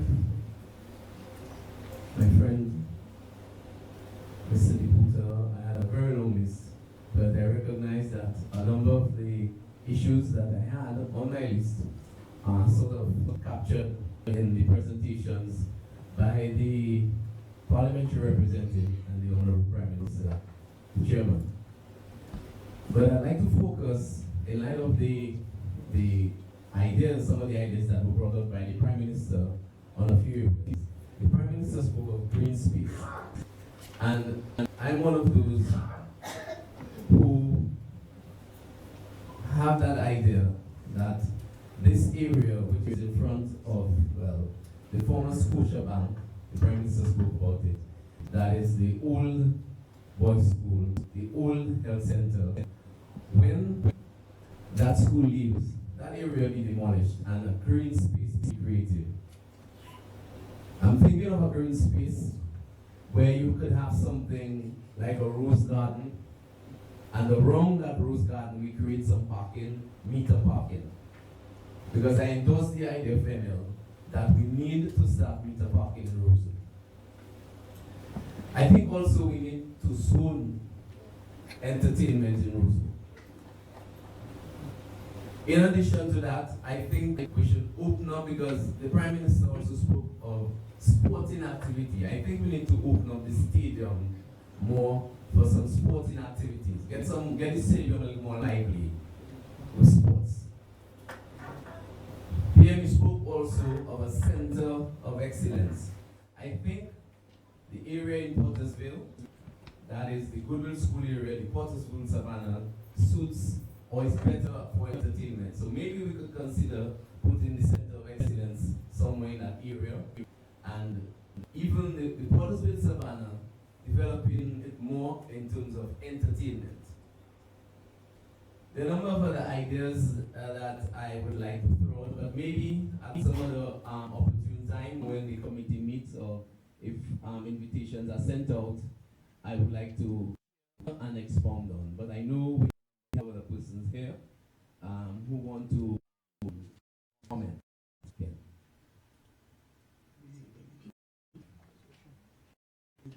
To comment as a resident of Roseau and a business person of Roseau, I want to recognize the chairman of our Prime Minister, Senior Minister, Honorable Reginald Street, Rep Melissa, and our PS, the rest of the cabinet here today. I just want to read most of the things outlined, just highlight things, starting from the point when our Rep, where do we want to see Dominica?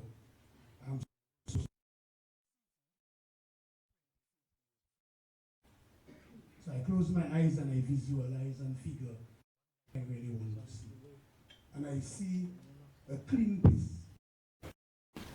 a place with entertainment in it, job creation happening and everybody. So I picked up three major issues. One, the issue of exposure. How do we deal with it? Remember, that is the question is 20 years from now we vision it. So we say if we start it now, let us look at what strategy we can use from point of source. So separation is disposal. And you'll see where I'm coming from in that area. Then I said, okay, we have the major congestion. I agree with my colleagues who spoke earlier. But we're thinking 20 years from now, what do we want starting now? I see a city where you hardly have carbon emission type vehicles coming into the city. I see electric vehicles coming into the city. Tying back to the same geofuel initiative and the fact that Cabinet and the Prime Minister, Minister of Finance have already given incentive for electric vehicles. So I agree with Eddie when he said, they will leave the vehicles out of Roseau into the carbon emission type vehicles and give incentives for shuttles like buses and taxi electric type. And over a period of time, phase out some of those carbon emission. Then we touched on the issue of solar in regards to public spaces on those buildings there. I think we should look at that because we said a clean city. And most importantly, our Prime Minister mentioned the issue of zoning. And I see our friend there, Duncan, mention it. What, in terms of entertainment, where do you want entertainment? What type of businesses do you want? And then to tie it all, I said, okay, in regards to the excitement in terms of business, do you create a free Roseau revitalization incentive package? But for transparency, you list all the type of businesses that you want to incentivize. And in regards to the list of businesses, you'll be identifying, let's say, the top 5 or top 6 where you want private-public partnership arrangement with incentives. So that's what I was thinking. Thank you. Good evening. My name is Ken Robinson. I'm a businessman in Roseau. I'd like to recognize Prime Minister, Mr. Austria, Mrs. Eric, and the rest of the field. A lot of what I intend to talk about has been spoken of already, but I just want to make mention of something that has been on my mind for maybe 30 years. It has been mentioned here tonight already, and it's the issue of parking. I see parking being taken care of by doing one big project, and it's going to tie up parking, a bus terminal, a basketball court, and a mall, all in one. We have the biggest piece of real estate in Roseau that's unused, and that's over the river.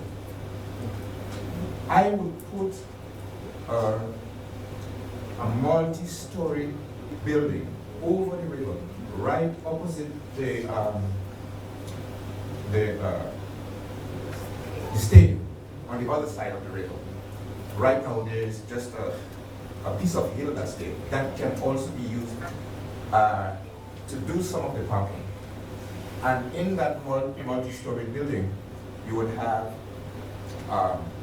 parking on maybe 5 stories, maybe 2,000 vehicles can park there. It's not very hard. And I don't want people to think that can be done because the river broke down everything that we built. That is childish. We can conquer the river because people pass over the sea from England to France. So building a small item for the river is no problem. If you want me to do it, I can do it. So by building a multi-story building, it could be 5 stories. The least amount of stories I would think is 5. On the bottom floor, you have the bus terminal. Second floor, you have shops. The third floor, fourth floor, fifth floor, you have parking that can accommodate 3,000 to 5,000 vehicles. Then the parking solution is there, and all the other solutions come in. And so that's my parking solution.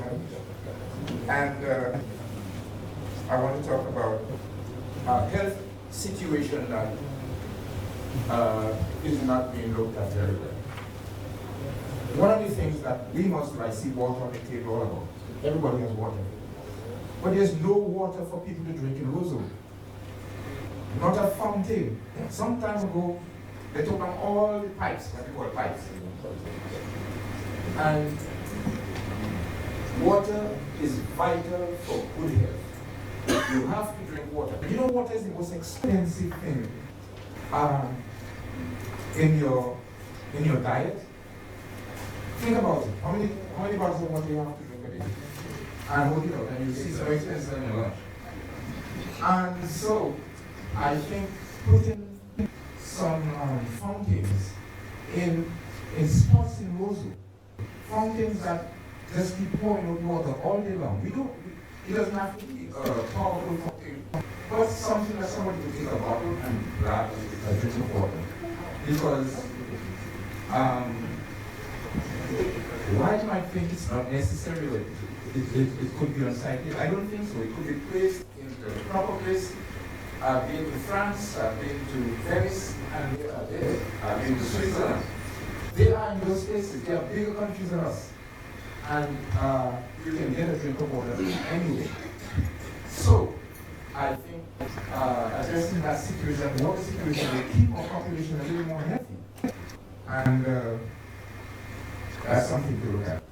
And the last point I'd like to make is the point of garbage disposal,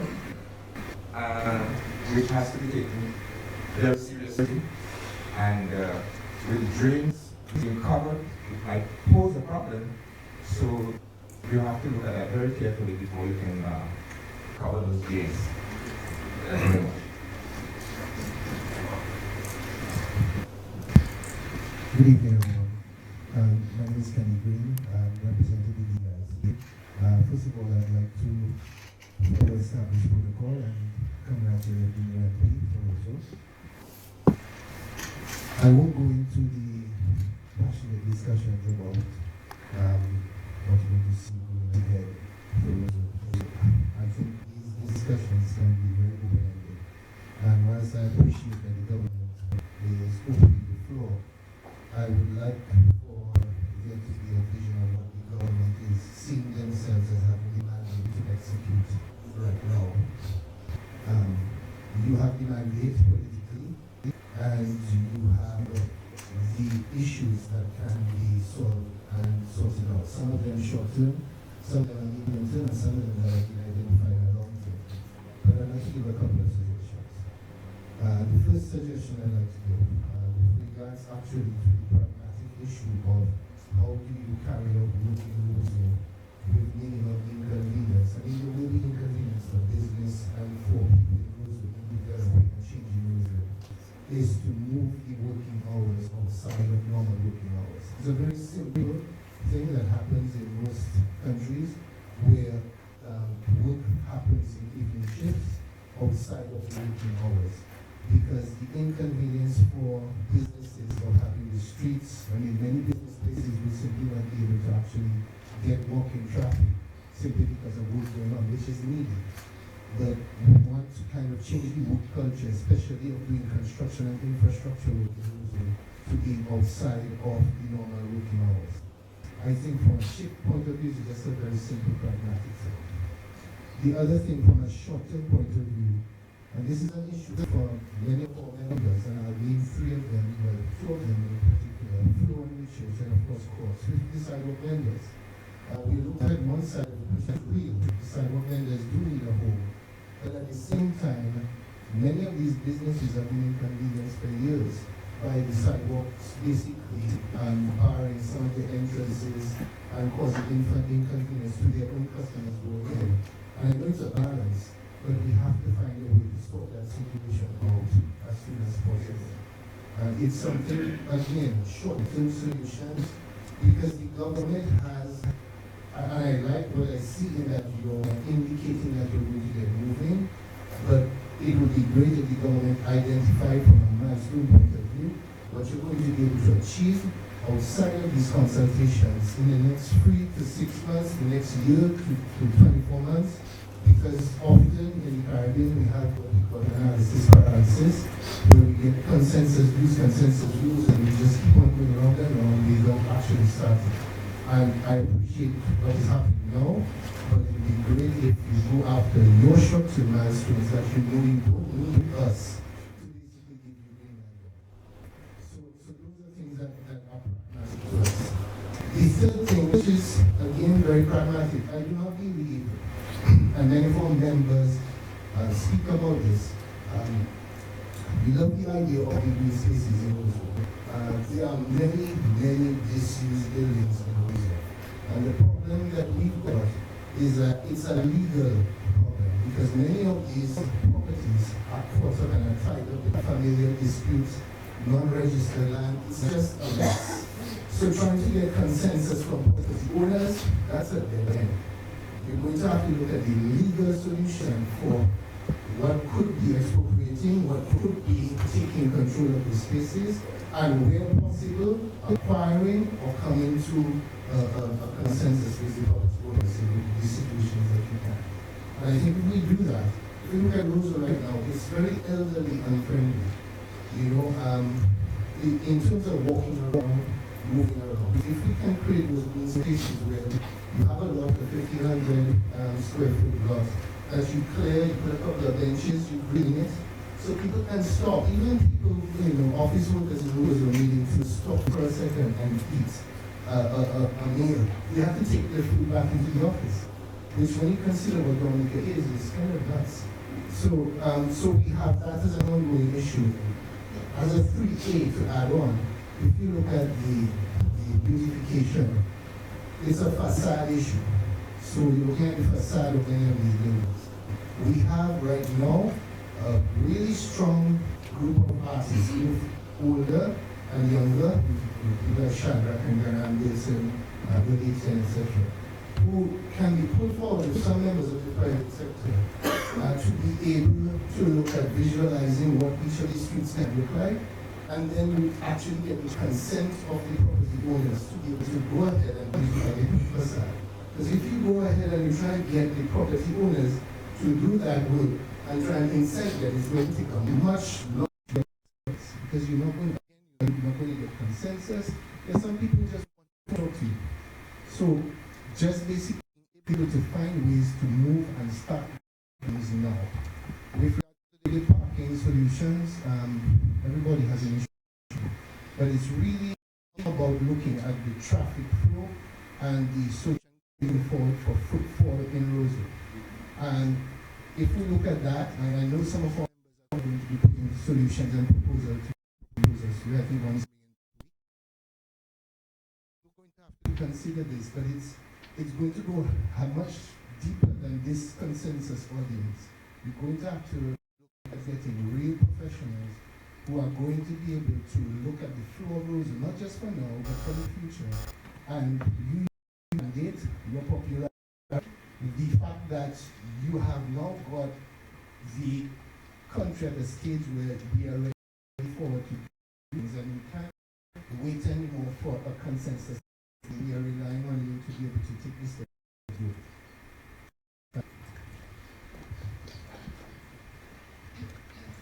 Good evening. My name is Valentine. For the that have empty lots in town, is it possible that one could give them this building material?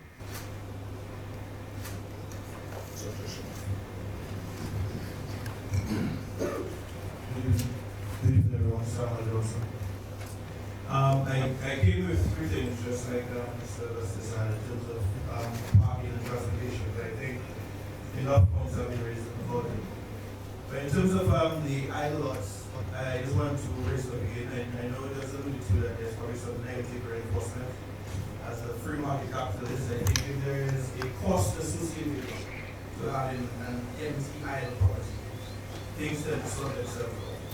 So all the legal ramifications, if families have an empty lot and there's a cost being accrued to having an idle lot, I know there's something I was raised in the past, then they will tend to figure it out very quickly because the cost has been accrued for having a property sitting on idle. And even for parking, when you look at parking, really parking is a perishable asset, right? Because it only has value, and it has value during the peak hours of the day. So if you were to drive around Roseau right now, you'll find parking, right?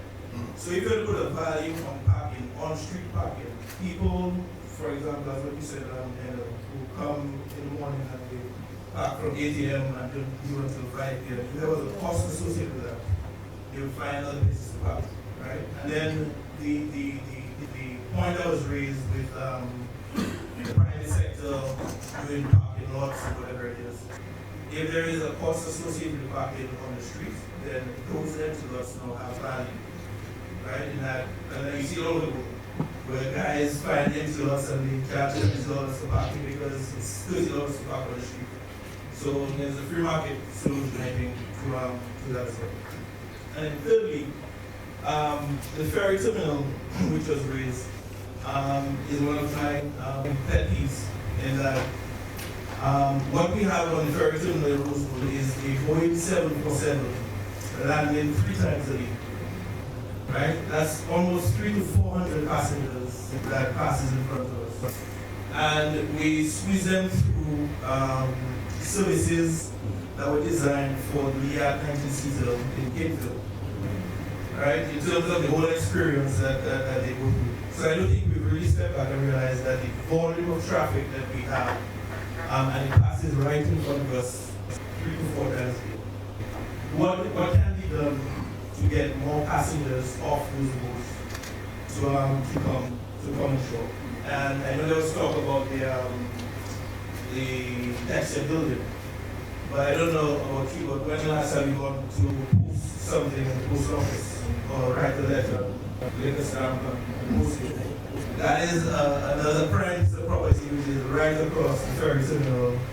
I don't know if there's any consideration given to have like a duty-free mall, like that of Fast Track Carnage, as something that the Port Authority in St. Lucia developed a nice big multi-story duty-free facility will entice passengers from either the ferry or the cruise ships to go in and shop. I know we have wonderful duty-free shops, but there is an opportunity to step up again to attract even more passengers off the ferry and the cruise ships to come and shop. And finally, I just want to reinforce the point that was made about the parking terminal. And a lot of talk has been made about cars parking out in the city, but I think we should look at it from the other way around, where buses park out in the city, right? In that, as a culture, everybody drives around, and everybody drives around because they like to park exactly in front of where he's supposed to. And that is everybody's idea. So culturally, we like to park in close proximity to where we're going, and the amount of capacity that is being allocated right now to buses, and at prime time, which is a perfect class, and I think is something I'm really visited in one or two bus terminals. And to Mr. Isaac's point of looking forward, I was just at the Consumer Electric Show in Las Vegas last week. And what you find a lot of cities are looking at is not green cities, but smart cities. So they're looking forward, and Seoul, Korea is probably one of the leading cities in terms of using technology to manage and utilize waste, monitor crime, to look at traffic flow. So that's something I want to put out there in terms of if we're looking at visioning 20, 30 years where we want to go. Seoul, Korea is now leading the charge in terms of, especially as you start doing the sidewalks or whatever it is. How do we maximize the value that we have on the code for the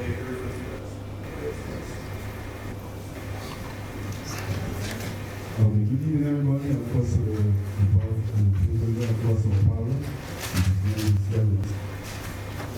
You know, our two concerns, and after we spoke about the values, but I can recall, there was a project, leading to the cross, the track, and then it was stopped. But I really think, this project should really go on through this. One, like when the rain is falling and then the tourists see from the ship and they walk straight up the road and they end up in the bottom of the gardens. Normally they take a trip to the cross and the one is a lot of rain system, really, the kind of slide. So I believe we all should get back to that project because I believe tourists is wrong. I don't know the tall guys up there. And you also for Roseau, there's a street. The wedding you all should do that street. So whenever you do Kings of the street, you should get a street for us. Really look at Langley. This street there, it's really broad. So here you should do that across our pilot there. And then I believe, for our part to really prosperity, we have to work as a collective. So those are those because I was born in Roseau, but I'm right on there. I'm residing in Lower Kingsley. Now also we talk about like the small road at the back of the park here. And I do believe, that could work as well. You know, depending on how long you really have to play because sometimes they use the entrance. That's a good idea, Pierre, so you can look at it here. At this point, there's a place for us to go to.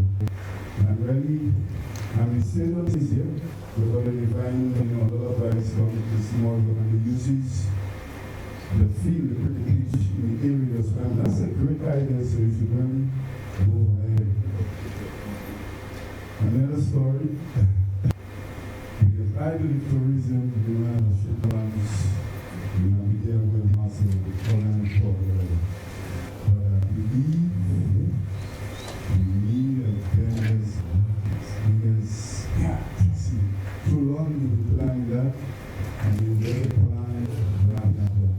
Because whenever we see the wind blows and the vendors come fire club is my aunt to do that, so, and I'm telling you, whenever there's wind, I'm a lot of the stuff fall down and blend it up, so you have nothing to do with it.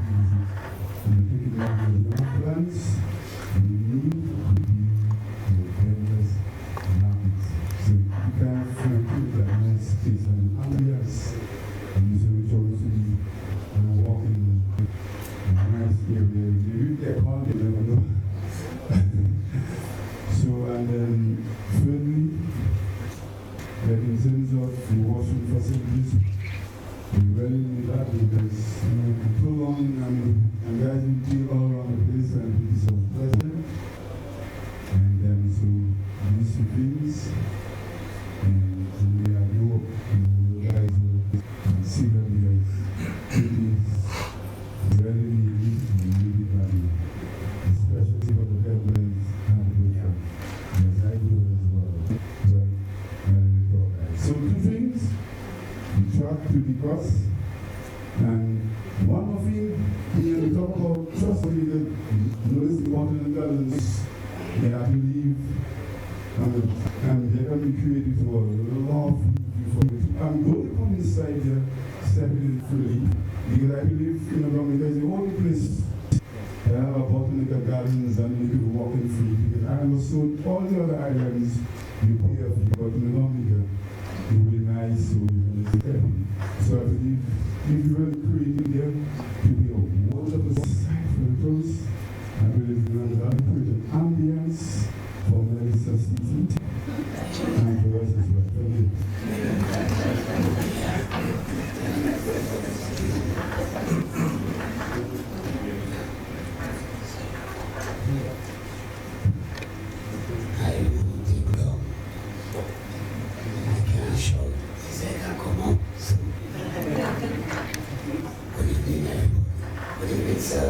Gentlemen, this is Roseau, right? God is Africans. Everything I think we need to do, and all the plans that God has, we have to think multiple. But we have real estate too much. Right? That's it. If you have terminal, the Christian, multiple. We have to be very dominant, pushing, multiple. You understand? People telling us that, that's it. We talk about tourism. I went to Barbados, I went all over the Caribbean. There's no free botanical garden, like people say. I paid 20 US to go and see tourism. A snake in a thing Barbados in a botanical garden. 20 years. Just to see a snake and a turtle. That's what I saw. I don't see no flowers, no trees. The most exciting thing I see in Barbados was the cave. You know, we tried in a cave. We have this here. We all go to Florida. We go to SeaWorld, we go to Coral World, we go to all kind of world. Disney World, theme park. There is no tourist, nobody that go to anywhere and go to Africa. We have river, we have water. We can take, sorry for your cold water. We want a nice theme park, water park. A slide come from on top, we have zip line from on top one roof, coming down to the garden, we don't want to walk, we take zip line, St. Thomas, they have the zip coming from the port, you go up one more on the mountain, the cars, perfect, a water theme park, we have plenty water. Tourist orders, jobs for people, vendors market, multiple. And we can still have a nice botanical garden incorporated with that. Kids park, playground. There is no playground.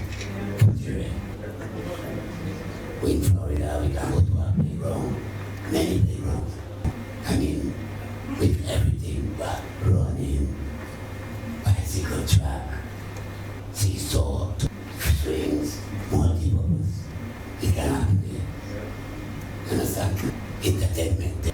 You cannot come as a tourist and you don't have no way to entertain. We have a lot of talent. Singers, ballet, this, that. See that market promenade? Thank you for setting up my river promenade. I go St. Lucia. I have a business up there right away. And I had something called grocery. When I go grocery, all these people and you don't block up. And as a tourism attraction, the river promenade is more exciting, more for grocery. Every Friday, 6 to 12, 6 to 11. No noise, a big man, you make it. They have no block, noise, tourists. It has to be. We have to learn to be consistent. We do things too short, too flat. It's a new era. Dynamic Dominica. Things have to be there to last. Consistency. The stadium, forecourt, multi-purpose, and all kind of things. Multi-purpose. We need to start thinking more. The parking idea, the brother just said, that is, he was speaking about right here. Right. Okay. Multi-purpose parking, supermarket, by a 3-story, is there. Understand? We don't have enough as real estate to do nothing big and major. You will find people, you're going to have so much people in politics, in development. So, I mean, I will do 100% I support all those nice public works area, nice hotel. Great idea. Compliment the party, cruise ship, and the ferry terminal, right there. Vendors, mall, whatever, multi-purpose. And we're looking for a piece of land for us to do a racetrack and sports tourism, car track, bikes, you know. We're looking for maybe getting to there what you want to come visit.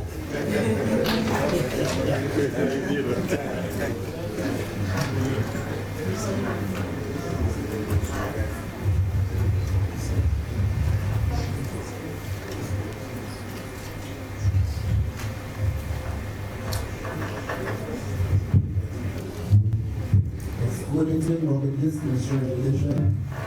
And while I am from the Ministry of Education, I was hoping that someone else would speak about it before me, because that's a project I'm very passionate about. I hope it might Holy Spirit will hold my tongue because I'm going to say something. Every year we talk about sports. Every year we talk about sports, and we play sports a lot of lip service. In fact, even when the people at the table were speaking, mentioned sports, but it was briefly mentioned.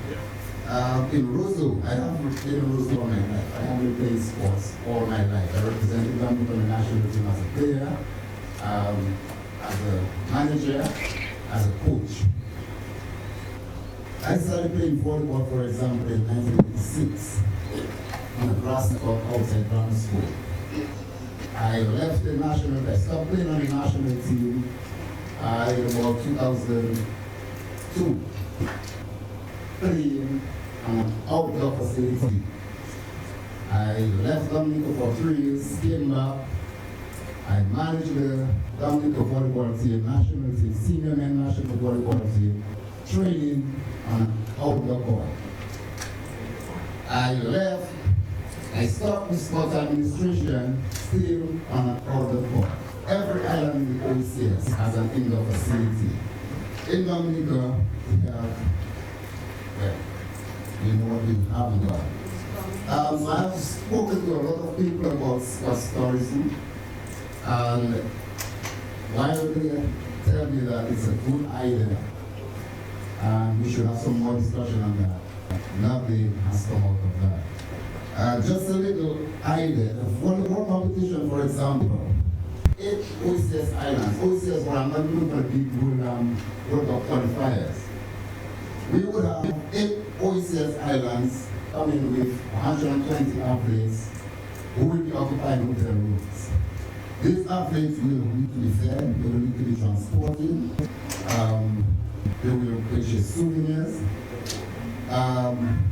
they will need water, they will need everything. So we need to consider sports tourism. All right, so that's one thing. As sports tourism, we need facilities for sports. We don't have that in Roseau. And while I agree that sport should be decentralized, right now it looks like sport is very decentralized, so much so that we have barely nothing in Roseau. The young men in Roseau, we only have one basketball court that is in Bathroom, and it's an undersized basketball court. I see some good people at the stadium forecourt. I'm not sure if it is for indoor sports or whatever sports, but I saw some good being done there. That would be a good place for sports for the young men in Roseau. That would take care of the hot sports. Also at the park where we now house the Chinese who are building who are working on the hospital, that would also be an area we would be considering that for I don't know, football or something. So my point basically is that the young men and women in Roseau who have the raw talent, we need some place to play sports. All right, and in the vision for Roseau, we need to consider sports tourism. All right, and we can have a little discussion on that.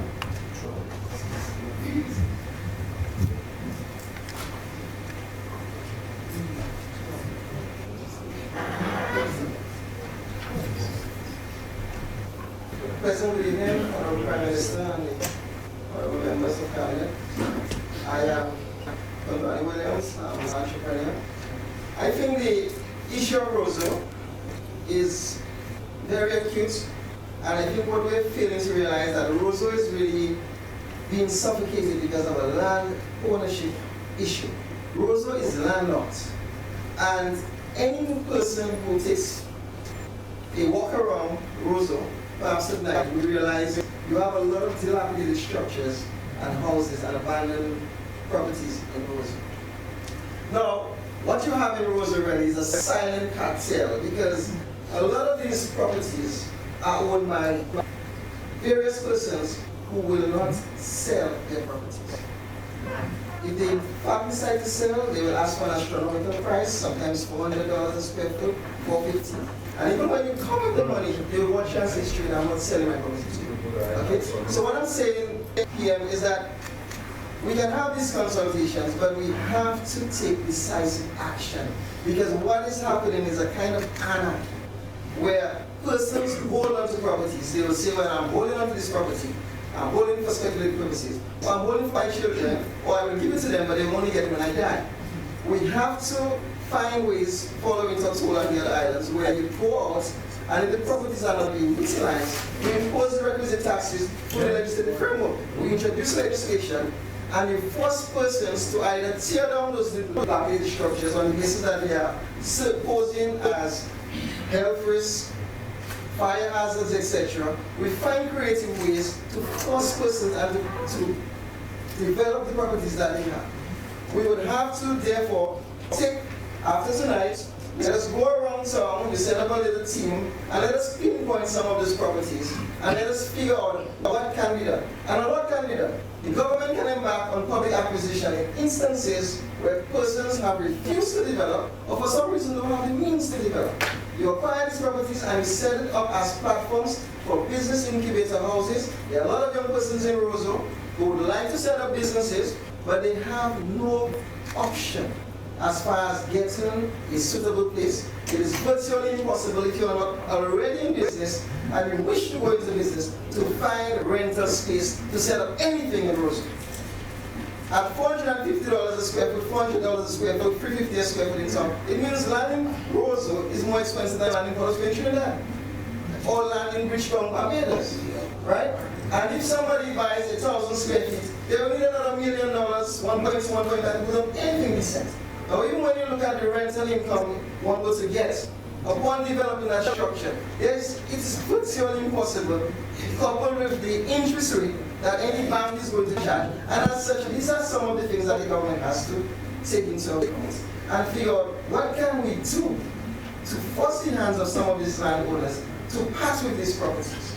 And if they don't part with these properties, what else can happen and what are the consequences of it? Also, as far as the vagrancy issue, I think we have to do a really massive campaign as far as public sensitization and education. A lot is happening in Roseau. Every morning from 5 a.m., I see teams cleaning up Roseau daily. Every morning.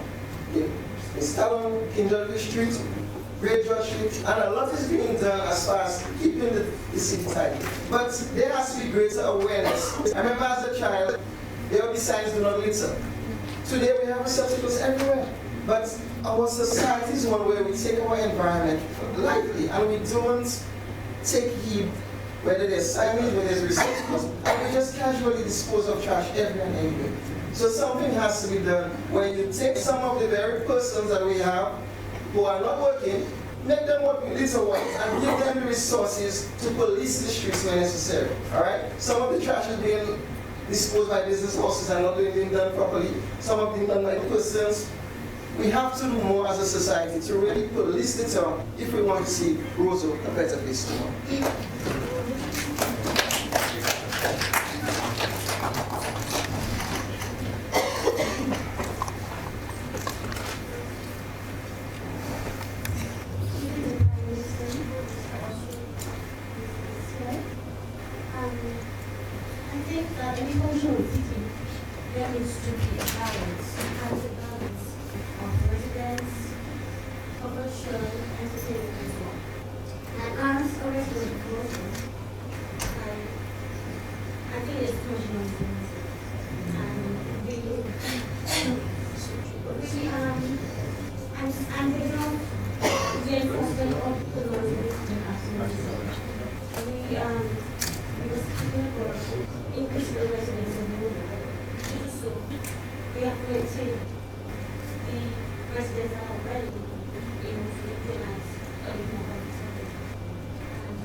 Say once.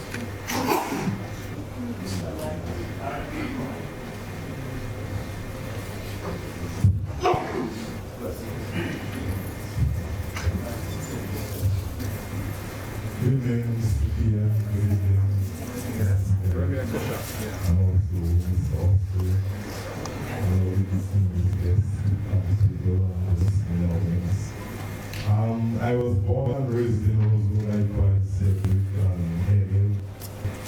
Emil was on Cox Street and Cedric and King Street. Mr. PM, what I would like to see happen, some of the slabs over the cover need to be raised and cleaned every now and then. Because some of the drains has a bad stench. And what I would like to see as new vision for the botanical gardens, I would like to see this area ready to plant citrus, we revamped and have all those different sorts of citrus. And also there were some plants by a place called the gardens called Revitalization. There was a fruit we always used to get, it's called lychee. I don't know if you have tasted this thing already. But there's a lot of those plants in Trinidad. And also the mango skin. And there were lots of other indigenous plants. There were a lot of huge trees that were grown away by Hurricane David, and those trees were never replanted. I would like to see the forestry bring up some of those trees that can be replanted, because the forest needs to appreciate this big trees. And another thing again, some of the vehicles in Roseau, they park on the sidewalks, and pedestrians are to be compromised by passing on the road, you know. I think the police are meant to pass and try to make the vehicles be removed, because the town will be very busy at times. Thank you.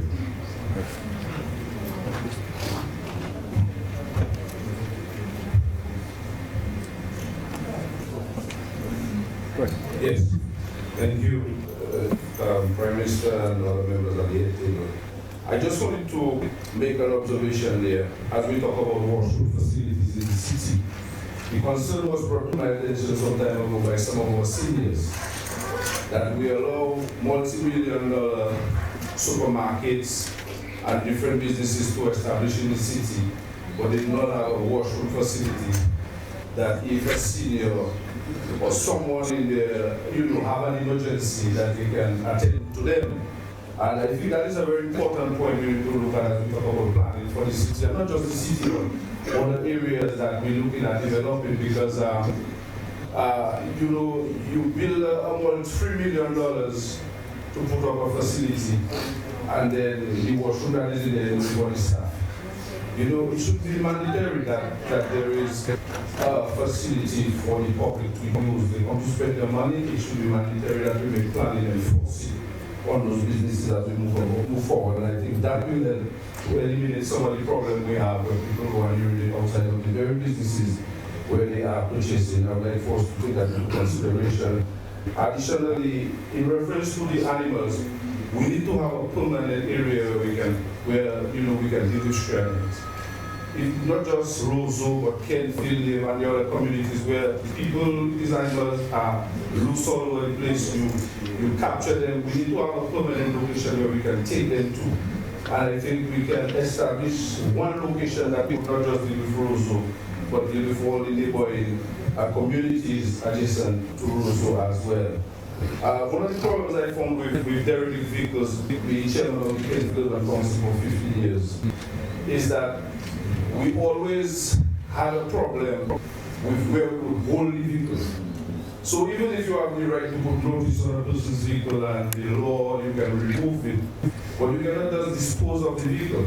At times you have to remove it, enforce the law by removing it, but put it in a set location where you allow the individual sufficient time in which they can come and claim it, maybe pay the relative cost in relation to removing it, and but if they're not interested, then over a period of time you get rid of it. And I think we need to find a location, it don't have to be in the city, it can be out of the city, whereby we can sufficiently deal with those issues, because solid waste you cannot just pick it up and take it to solid waste. And people, I remember some time ago, the Roseau City Council was being sued because their vehicle was removed and the guy said his vehicle was good. Although there was nothing good in it, but he still went to court. I'm not sure how that case went. So I think in moving forward and as we plan, we are going to have to take that into consideration. And then when you have no parking in the city, instead of ticketing people, we give the tow truck men some money. They will be very busy waiting for the call from the police to know which vehicle to tow. And when they tow it into the location where you have to know, you reduce the court time, all having to go to court to deliver a ticket and to deliver this, go and pay and take out your vehicle from there or just go park there. I think some of these things we can look at as we talk about the city and the urban areas. I will just stop for there. I was reminded about other means of bringing forward. Thank you.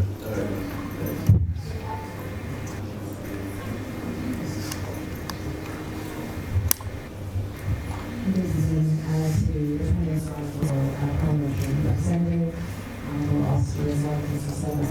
So I'll keep my statements very short. I don't have any recommendations in relation to move forward on. What I do have is something else for us to think about, which is a lot of recommendations that have been made this evening surround infrastructure.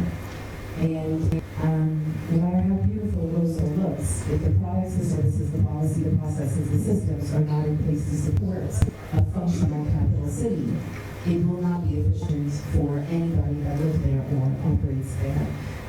So my suggestion moving forward would be for the government to clearly articulate what their 4 or 5 core objectives are.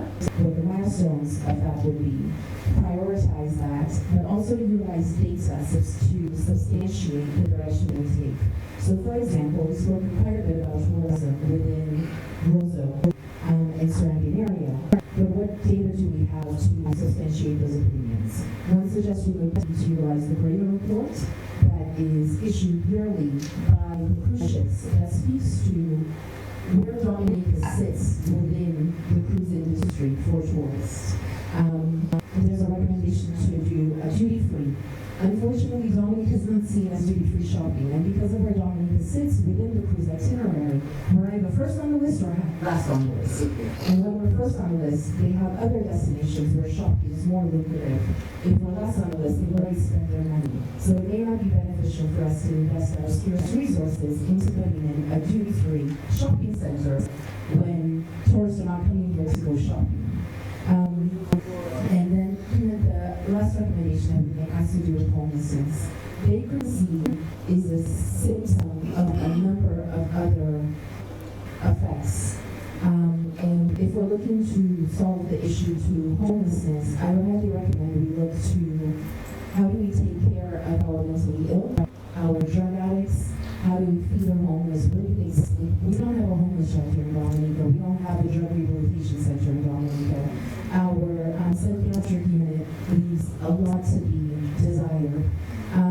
So rather than looking to solve the overarching issue, I would suggest we drill down to find core issues and solve those, which would have a multitude of additional solutions rather than going up. So dig deep, start with the foundation, and move from there. So my recommendations.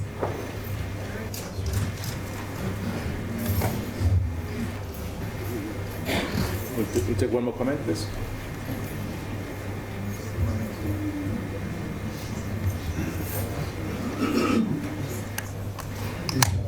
Mr. Chairman, I would like to see this streets of Roseau start as early as yesterday. As the Prime Minister said, take one by one, we can take one as soon as possible, because to me, the streets will make a huge difference in the look of a city. I live in Virgin Lane. We have the worst sidewalk in Roseau. So we want to do something about it, about the sidewalk and gutter. We have to donate 100 bags of cement. Now, we'd like to start immediately also. Because Virgin Lane is a tourist street. A lot of tourists walk through there to go to the gardens. So we'd like to do something about it. And it's the only in Roseau.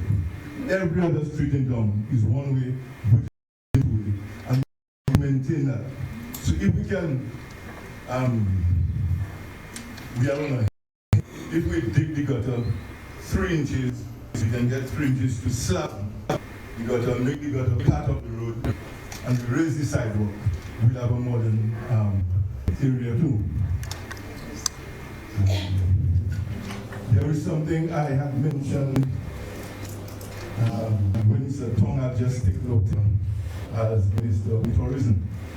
There are a lot of old buildings, old people living in very small tumble-down shacks.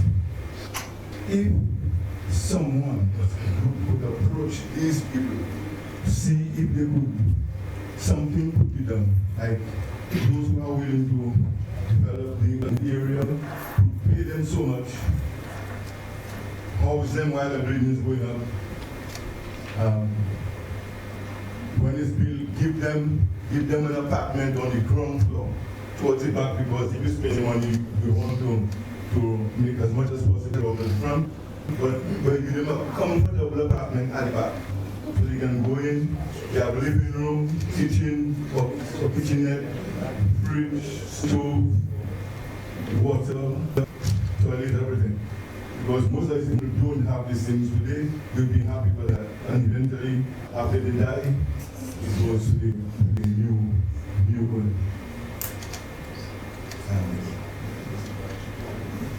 Another thing, I find there are some buildings in town that really look extremely terrible. The building of Master Building on King Ludwig Street, there are trees growing on that building. That land will never be sold. It will never be rented. Because the owner is either mad so in England or dead. And the owner has never returned to Dominica. So that building is, so the government can simply acquire the building and sell it to ruins. Ruins is prime property. To me, you get somebody renting the ground floor, you develop it, 5 floors or so, you give them the first opportunity to rent the ground floor. But people come up for cruise ship and the first thing they see is the ruins. You have people playing music there, people go there, have drinks and some time. But then that should not be what we are looking for.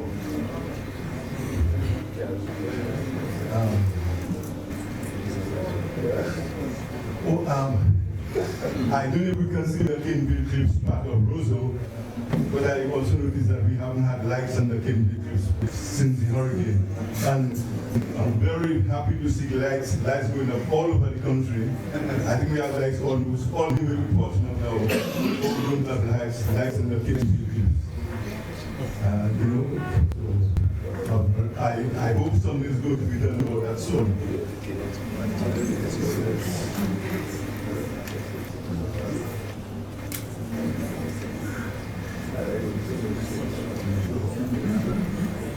Okay, that's it. All right, thank you very much. Sorry to stop. Oh, sorry. Mr. Prime Minister, member of the country, mine is going to be very short. I think it's a wonderful job. The presentation is great. But I'd like to put a different spin on this. And that is, I think it is necessary for us to begin to ask and to motivate people.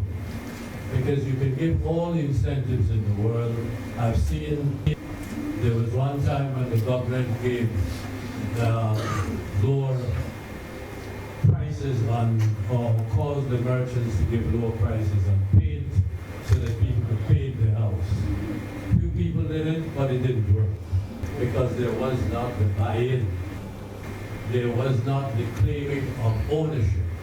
And I'm not talking of claiming of ownership on an individual and for individual interests.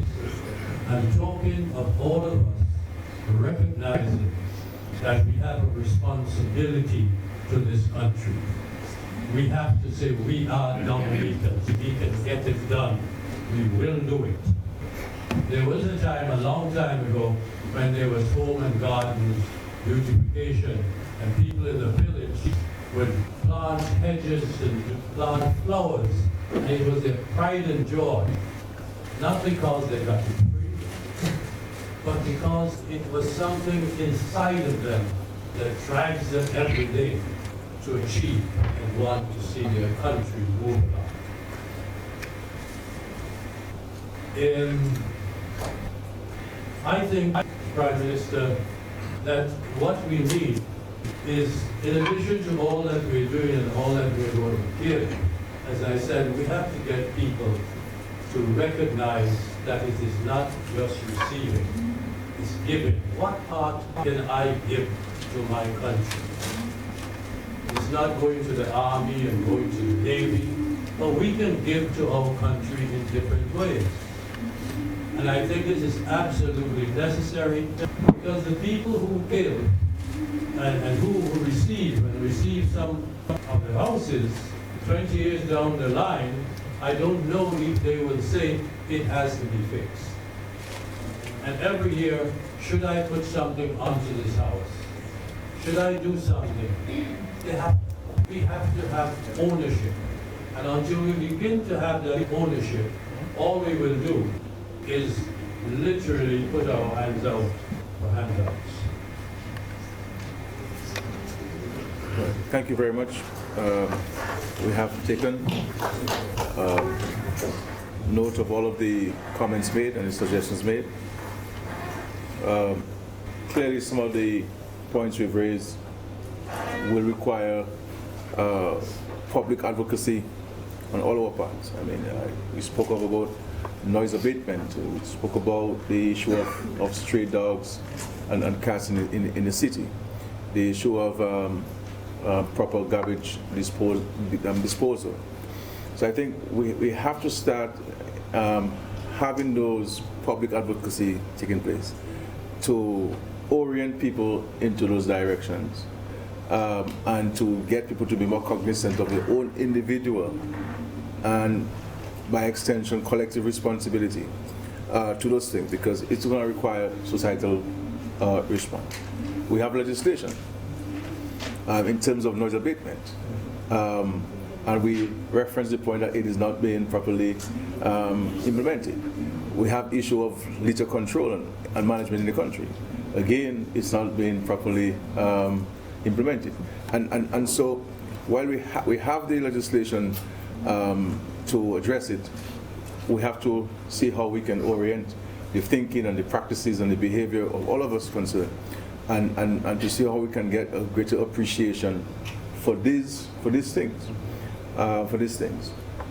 We have taken note of the recommendations in regards to parking. I remember some years we had some plans for parking across the river in the vacant lot adjacent to the Riverside apartments, and we decided before we started that project, because we were ready to start, we decided to have public consultations. So we started with the city council and others, and of course the bus drivers, and there was not a comprehensive support for that movement, and so I'm hoping that we can have those articulations out there, and to assist in the education of our people, that these things will end up being more beneficial to you than the short-term gain that you think you're having. And so these are things that we need to look at. The issue of the cruise ship village, the issue of the pier on the David Jones Boulevard. I mean, 1 year we went up to about 500,000 visitors, cruise visitors, and there are some legislative actions which we can take, and other buy-in from the stakeholders in consultation with the cruise lines, for example, that could see us surpassing this. But there's some actions that we need to take as stakeholders, and we intend to engage stakeholders on those actions, so that more people can benefit in a bigger way than we're currently benefiting from the cruise partners. I agree that the discussion should not be, or the consultation should not be open-ended, because they're urgent things that we need to do in the city to really get us going. And while we are going, we can continue the conversation and the dialogue. Again, we are open to you send to us, and that can be sent to the Office of the Prime Minister, any recommendations you have further to what you mentioned, because in many respects we spoke in general terms, obviously because of time, but if you have specific recommendations on how to address a particular issue, then we are more than prepared to receive those, so they can be factored into the conversation that we're having. Again, we did not mention everything there, but if you read just on the city alone, in respect to our manifesto, you will see a number of our points. What we mean when we speak about the revitalized Roseau, the revitalized city, and some of the actions we believe. And a lot of these actions, all of the actions really we propose in this manifesto, came from conversations we've had with people across the city, and own knowledge and understanding of the city as well. So it has been a collection of consultations that we've had.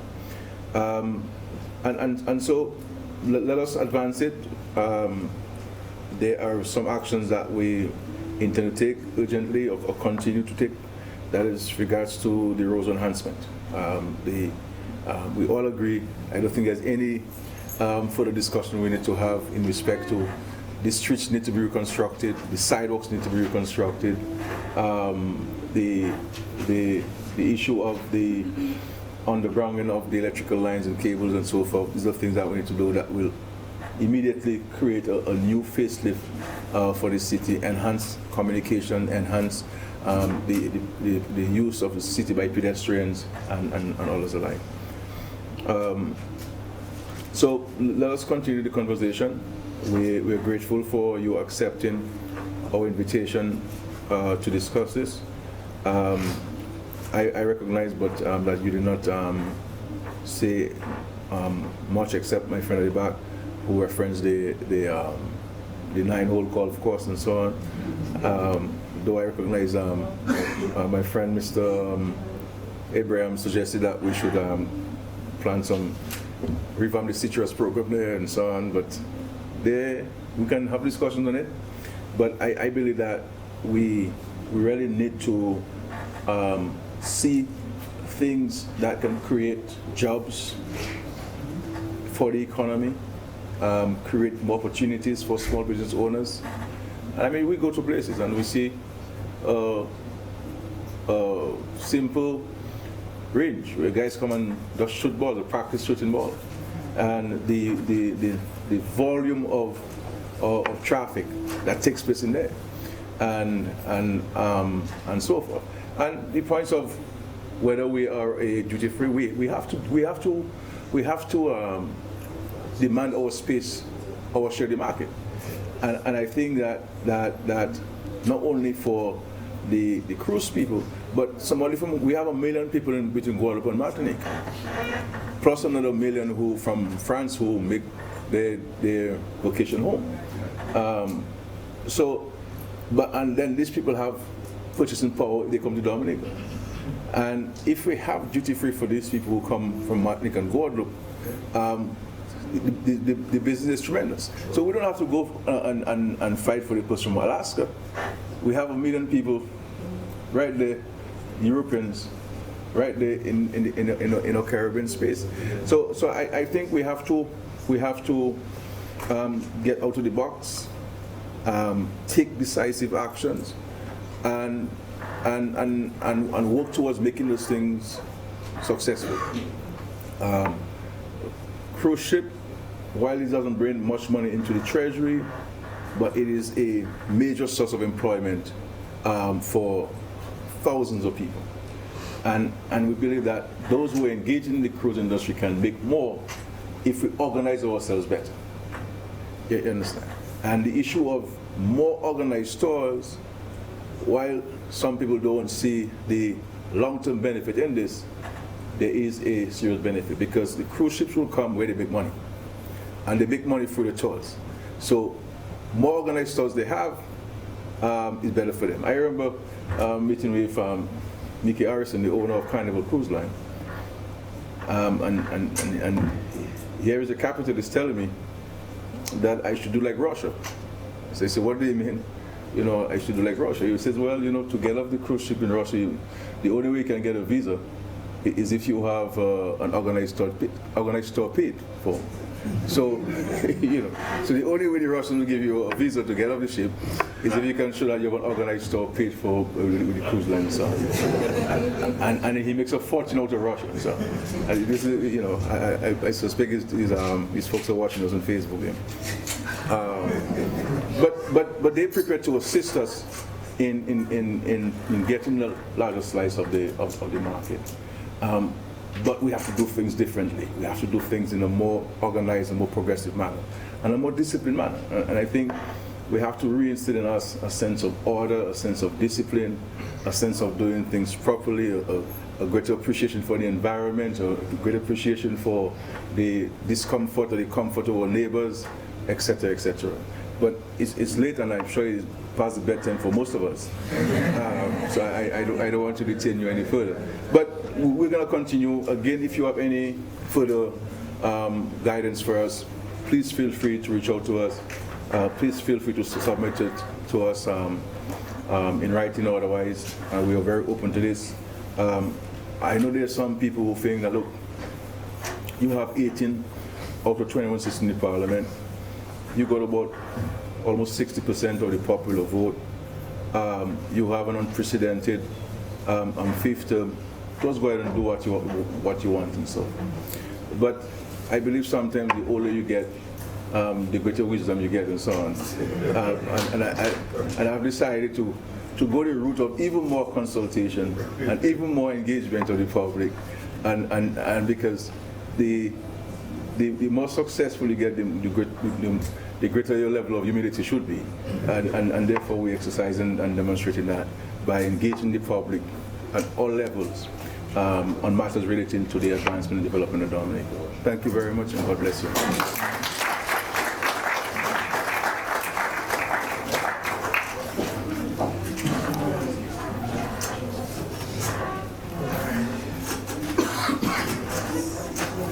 So I'd like to say thank you to everyone. We have some refreshments at the back, and we can continue the discussion in an informal way as we make our way home. Thank you very much. You have been a great audience, and we look forward for further engagement.